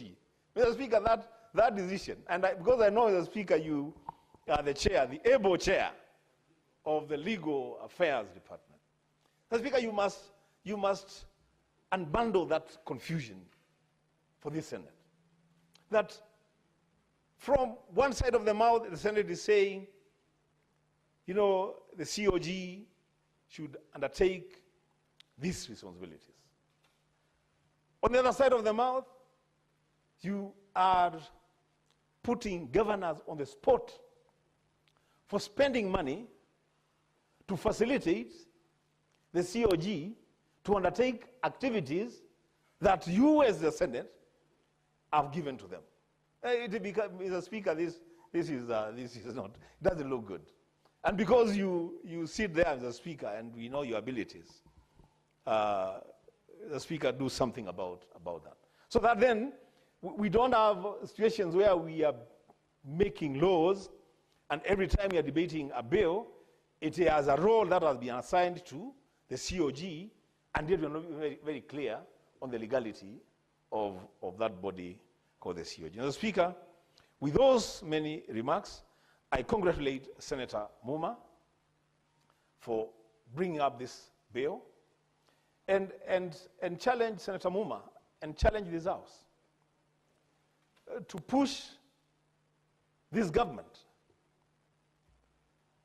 to make bold decisions and backed by legislation that we are going to pass to ban the trade in and consumption of e-cigarettes in this country. if the World Health Organization, the Speaker, has pronounced itself on the dangers of e-cigarettes, and we have examples from our neighbors who have imposed that ban, and we have examples from the countries where these e-cigarettes emanate, who have taken drastic and bold measures to regulate. Mr. Speaker, we should be bold enough to say that we should push for a ban on e-cigarettes. Mr. Speaker, with those many remarks, I support. Senator Wambua, I took note of the comments you made regarding that proposal by Senator Muma as regards the membership which we are proposing to come from the Council of Governors. And it's something that, remember, there has been litigation as to the legality of that council, and definitely will take appropriate action. Senior Counsel Kongo Mogeni knows the extent with which such actions can, such positions can be pushed through the House, and I think it is worth the comments you made, and I definitely will also, as a chair of JLAC, undertake what needs to be undertaken. Now, honorable members, there is no other member who is seeking to contribute to this particular bill, and therefore I will call upon the mover, Senator Catherine Muma, to reply on this very important bill. Thank you, Honorable Speaker. Allow me to most sincerely thank colleagues who have taken time to read this bill and have contributed and enriched my thinking on this bill. I'd like to specifically thank Senator Veronica Minas, Senator Olekina, Senator Majority Leader Senator Aaron Cheruyot, Senator Cherarke, Senator Tabitha Mutinda, Senator Kisang, yours truly, Speaker Senator Sigei, Senator Kajuang, Senator Marian, Senator Mogeni, Senior Counsel, and Senator Wambua, who have contributed in a very profound way. Honorable Speaker, I am glad that colleagues appreciate that this is not just a legislative adventure by Catherine Muma, it is a responsibility that we need to take on as a House. I hope a responsibility that we will deliver and deliver soon, a responsibility that I hope we can persuade the National Assembly to actually deliver as well. A responsibility that I'd like to call on industry to not block. A responsibility that I'm asking the Ministry of Health to take seriously. In fact, to the CS Duale, to the extent that the officers in the Ministry of Health have allowed a whole 8 years of business that is ruining our children to keep going unchecked. I think they need to admit they have failed this nation, and they must be part of the solution. They must not be part of the problem. Honorable Speaker, a number of proposals have been made. I take note of Senator Cheruyot's proposal around the need to use the opportunity to see whether we can put greater responsibility to the Tobacco Control Board, which seems to work for the industry more than it works for the people of Kenya. He has made some proposals, and I will go and sit with him about how we hold them accountable to what they're supposed to do. He has made proposals around the fund that they have, how that fund can be used to be plowed back to ensure that we sensitize our society better around the ills of smoking and of the e-cigarettes as they have come. Senator Mogeni, Senator Wambua would prefer that we totally ban the e-cigarettes. They have, that is on the other end, but we have senators also who say that the business is there. Our responsibility is to ensure that we regulate this so that our children are out of harm. There is those who have talked about going beyond nicotine-based products. Is it Senator Kajwang who talked about the e-weed? It is something, again, I will have a chat with him to see, is there a clause that might be able to deal with that? There are those who've raised issues around taxation, responsibilities of KEBS, NACADA, and so on. There are those who have brought suggestion that I also include a definition on synthetic nicotine and so on. A profound one comes in around how we get the COG to be reflected in this bill, whether we want COG to be reflected or whether we want to give responsibility to county governments, and even if we do so, to ensure that there is meritocracy in the nomination. Honorable Senators, I really, really appreciate. I just want to tell you that I think this is quite important. Allow me to just make one demonstration. Senator Wambua, you are here. This gadget that I am holding that has 12,000 puffs, in Kenya, if you go to the UK and the EU and China, minimum nicotine content is 20 milligrams per milliliter. In Kenya, and this gadget in particular, is 50 mg per milliliter. And this, in the UK and the EU, a gadget cannot have more than 6,000 puffs. This gadget has 12,000 puffs. So now if you have a naughty 10-year-old who gets access to one gadget in the EU, and one who gets access in Kenya to this gadget, the child in the EU needs to go to the shop 60 times in order to achieve the content of nicotine in this gadget in Kenya. So can you imagine your child in Kenya having one gadget in their bedroom, puffing away this gadget, but the one who's being not in the EU must be extremely innovative to go to the shop 60 times. That is how we are killing our children. Now, there are those who've raised the issue of how will you monitor residents. Now, the issue is that the law on the protection of children does not say that if your father is a smoker, it is okay for you to smoke. So how will we protect children, for instance, who must passively smoke because their father is a smoker?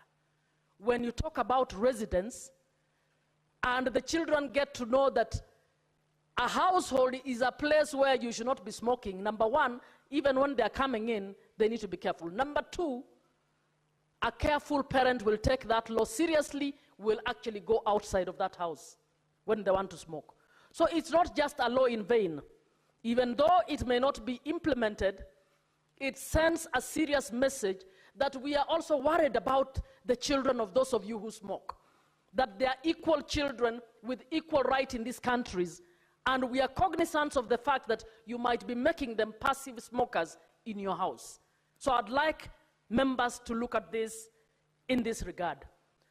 I'd like to tell the chair of the Committee of Health and members that this law is so important. I am open to actually sitting with you and bringing any amendments that would add value to this law. So do not be aggrieved that I moved forward. It is just that a year later, I think it's too long for us to move. And therefore, I am open to that. With those remarks, thank you so much. Thank you also to the Secretariat, Directorate of Legal, who helped to draft this law. My team, which has researched, I keep sending them, can you go and research what does this mean, who have actually worked on this, and I would like to thank you for all of this. Now, pursuant to Standing Order 66A, I request for the deferment of putting the question to a later date. Thank you, Mr. Speaker.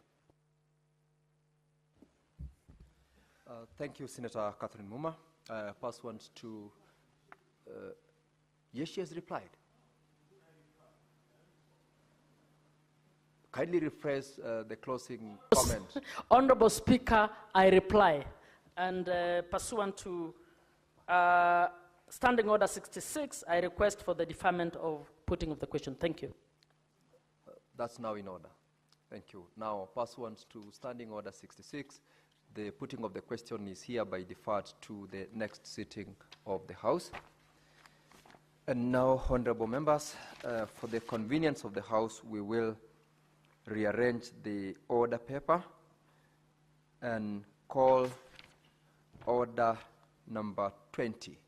Clerk, please call out order number 20. Order number 20, motion, reports of the Standing Committee on Devolution and Intergovernmental Relations on its inquiry into the state of markets in Vihiga and Bungoma counties arising from a statement sought by Senator Godfrey Osotsi and Senator David Wakoli. Senator Catherine.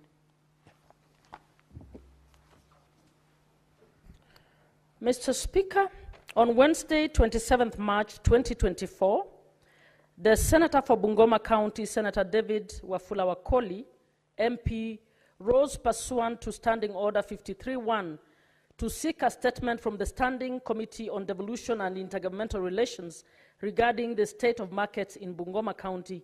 Similarly, on Tuesday, 12th March, the Senator for Vihiga County, Senator Godfrey Osotsi, MP, rose pursuant to Standing Order 53-1 to seek a similar statement from the committee regarding the state of markets in Vihiga.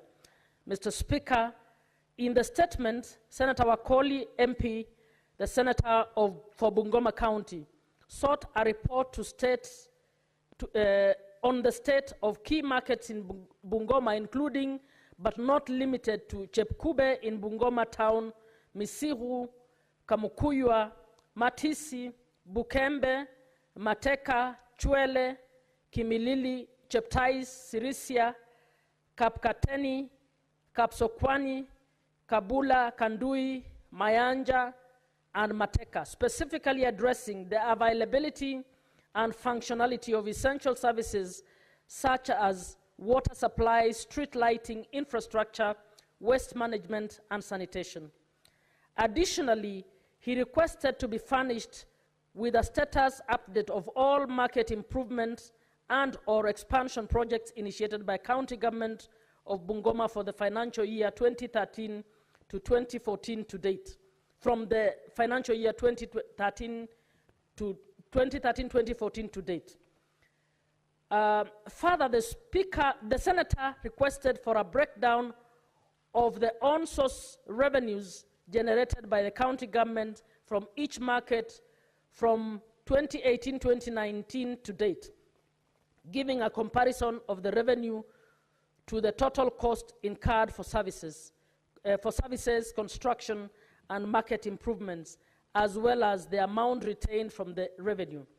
Similarly, in the statement by Senator Godfrey Osotsi, CBS MP, the Senator for Vihiga County sought a report on the state of key markets in Vihiga, including but not limited to Mbale, Majengo, Luanda, Serem, Chavakali, Cheptulu, Shamahoho, Esibuye, and Mudete markets, specifically addressing the availability and functionality of essential services such as water supply, street lighting, water management, and sanitation. Mr. Speaker, in considering the statement, the committee wrote to the County Government of Bungoma and the County Government of Vihiga, asking them to submit a response regarding the issues raised in the statements. Further, the committee resolved to undertake visits to Bungoma and Vihiga to inspect the various markets as requested in the statements. The committee visited Bungoma County on Friday, 21st June 2024, where they held a meeting with the Deputy Governor and later proceeded for an inspection of the markets. The committee inspected Chepkube, Bukembe, and Kamukuywa markets, where they held meetings with the market management development committees and had engagements with the market traders to receive their memorandum and submissions stating the challenges they face and their proposals of market improvements. The committee visited Vihiga County on Saturday, 22nd June 2024, where they held a meeting with the governor and members of the county executive committee and later proceeded for an inspection of the markets. The committee inspected Mbale, Serem, Majengo, Esbuye, and Luanda markets, where they held meetings with the market management development committees and had engagements with the market traders. Mr. Speaker, the committee did an in-depth analysis of the stakeholders' submissions and made various observations which are set in Chapter 4 of these reports. The committee observed that the markets have the necessary essential services, that is water, street lighting, sanitation, and waste management, although they face challenges of inadequacy, vandalism, and poor maintenance. Additionally, the markets face a number of challenges, which include congestion due to limited space, poor drainage and sewerage systems, and insecurity that hinder business of the traders. Based on its findings and observation, the committee made various recommendations, which are set out in Chapter 5 of these reports. The committee recommended that the two respective county governments should ensure provision of adequate services to markets, provide a safe and comfortable working environment for the traders, and address the specific challenges facing traders in each market. Mr. Speaker, may I take this opportunity to commend the members of the committee for their devotion and commitment to duty, which made the consideration of the statements successful. I also wish to thank the Office of the Speaker and the Clerk of the Senate for the support extended to the committee in undertaking these important assignments. Lastly, I wish to thank the stakeholders who presented their submissions on the statements of the committee. Mr. Speaker, with those many remarks, I wish to move this motion and request that the House adopts reports of the Standing Committee on Devolution and Intergovernmental Relations on its consideration of the statements sought by Senator David Wafula Wakoli MP regarding the state of markets in Bungoma County and the statement sought by Senator Godfrey Osoti, CBS MP, on the state of markets in Vihiga. I now call upon Senator Oburu to second.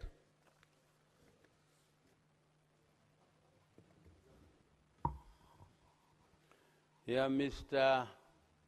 Speaker, sir, I was one of the members of the Senate who visited these markets in Bungoma and in Vihiga, and indeed I appreciate the commitment of the stakeholders whom we met everywhere we went, and we also thank the members of the Senate who requested for our visit, Mr. Speaker. Mr. Speaker, I really enjoyed our visits to those markets because, Mr. Speaker, I realized that sitting here in the Senate without going to Mashinani to interact with the people, with the stakeholders, you don't get a feel of what our Senate should be doing or performing, Mr. Speaker. Mr. Speaker, we got very warm receptions wherever we went, and we made people to realize what the Senate does.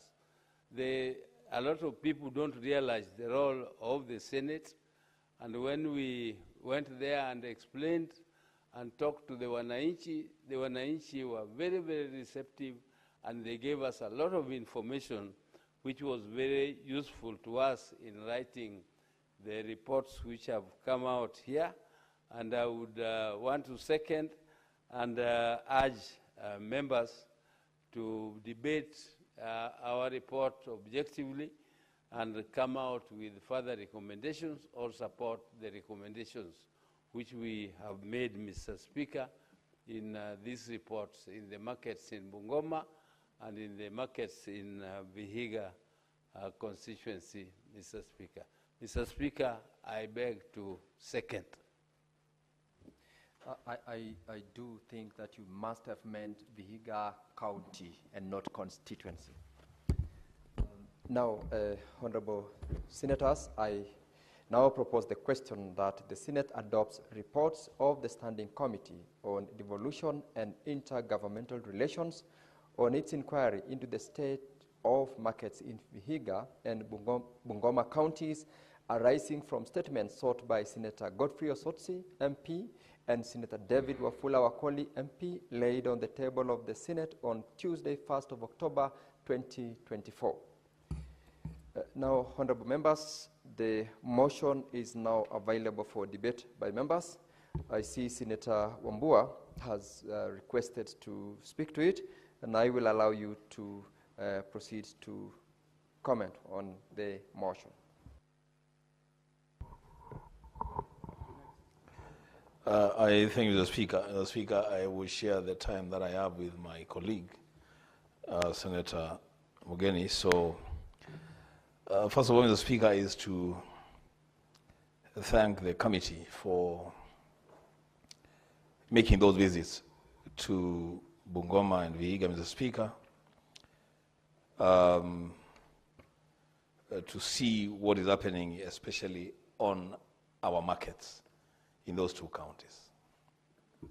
The Speaker, I would have wanted to listen to something that they did not capture.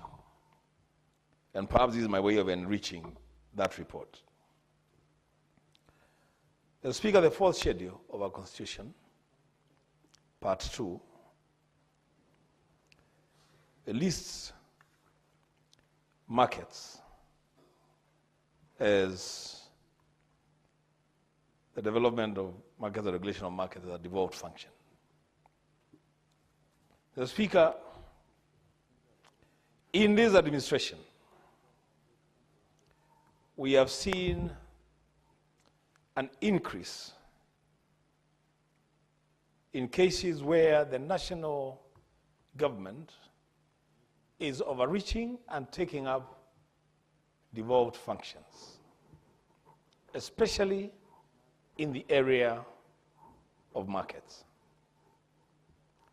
The Speaker, that overreach, and especially in markets, has been so controversial that we have seen Kenyans have been treated to scenes of leaders physically fighting over who should carry out that function. The Speaker, I stand to remind the committee that if the national government has an interest and an appetite for development of markets in the county, Mr. Speaker, the provisions of Article 187 of our Constitution are very clear. That if you are transferring a function from one level of government to the other level of government, then two things must happen. One, there must be an agreement between the two levels of government in writing, Mr. Speaker. And secondly, that the monies that had been set aside for that function in that level of government should move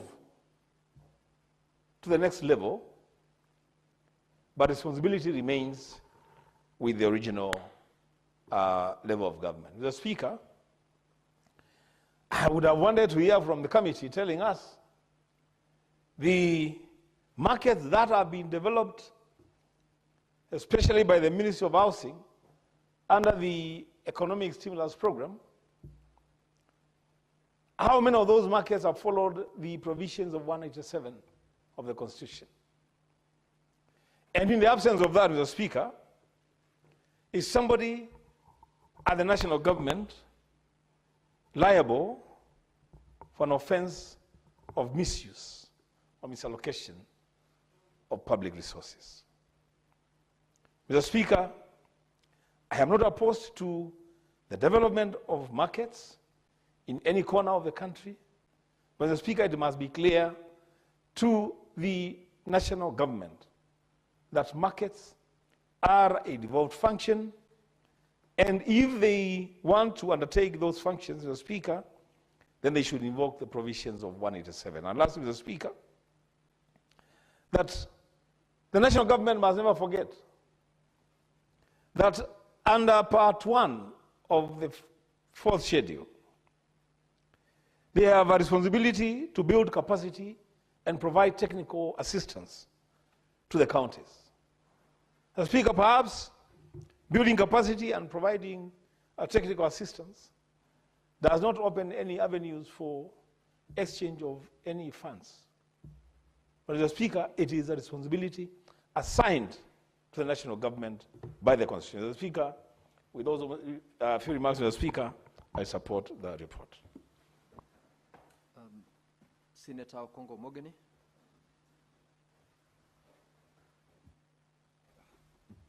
Use the mic next to you. That one is already on. Yes, thank you, Mr. Speaker. Mr. Speaker, I also want to thank the Committee for Devolution for the visitation they did to the county of Bungoma. How I wish, Mr. Speaker, that this committee had also diverted a bit to my county of Nyamira in Nyansiongo. Mr. Speaker, the government at times puts us in a lot of difficulty, Mr. Speaker. If you read the Constitution in black and white, markets is a devolved functions of our counties. But at times, Mr. Speaker, national government takes over, makes promises, Mr. Speaker, but never delivers. Mr. Speaker, you are my neighbor from the county of Bomet. In March 2023, the president was at Nyansiongo Market, Mr. Speaker. He made promises to the people of Nyansiongo, Mr. Speaker, and said he's going to ensure that Nyansiongo Market will be completed. He promised that within a month, Cabro will be fixed in that market. He said within a month, water will be connected to that market. He said within 1 month, electricity will be connected. Mr. Speaker, if you follow news, 3 weeks ago, we lost 8 lives, Mr. Speaker, because the traders were selling their merchandise along the road, because that market has not been completed, Mr. Speaker. And Mr. Speaker, I thought that will even provoke the government to take urgent steps, Mr. Speaker, to complete that market. You know, Mr. Speaker, how do people take us, Mr. Speaker, when we as leaders at that level, you come, you make promises to people, Mr. Speaker, you don't fulfill those promises. 8 lives are lost in one accident. 8, Mr. Speaker. And we don't get any response from the government. Mr. Speaker, we were in this house. The record can bear me witness. CS Chirichir, CS Roads was in this house. Mr. Speaker, when I drew his attention to that accident, he said, I'm going to act. And I'll erect bumps along that stretch, down from Sotik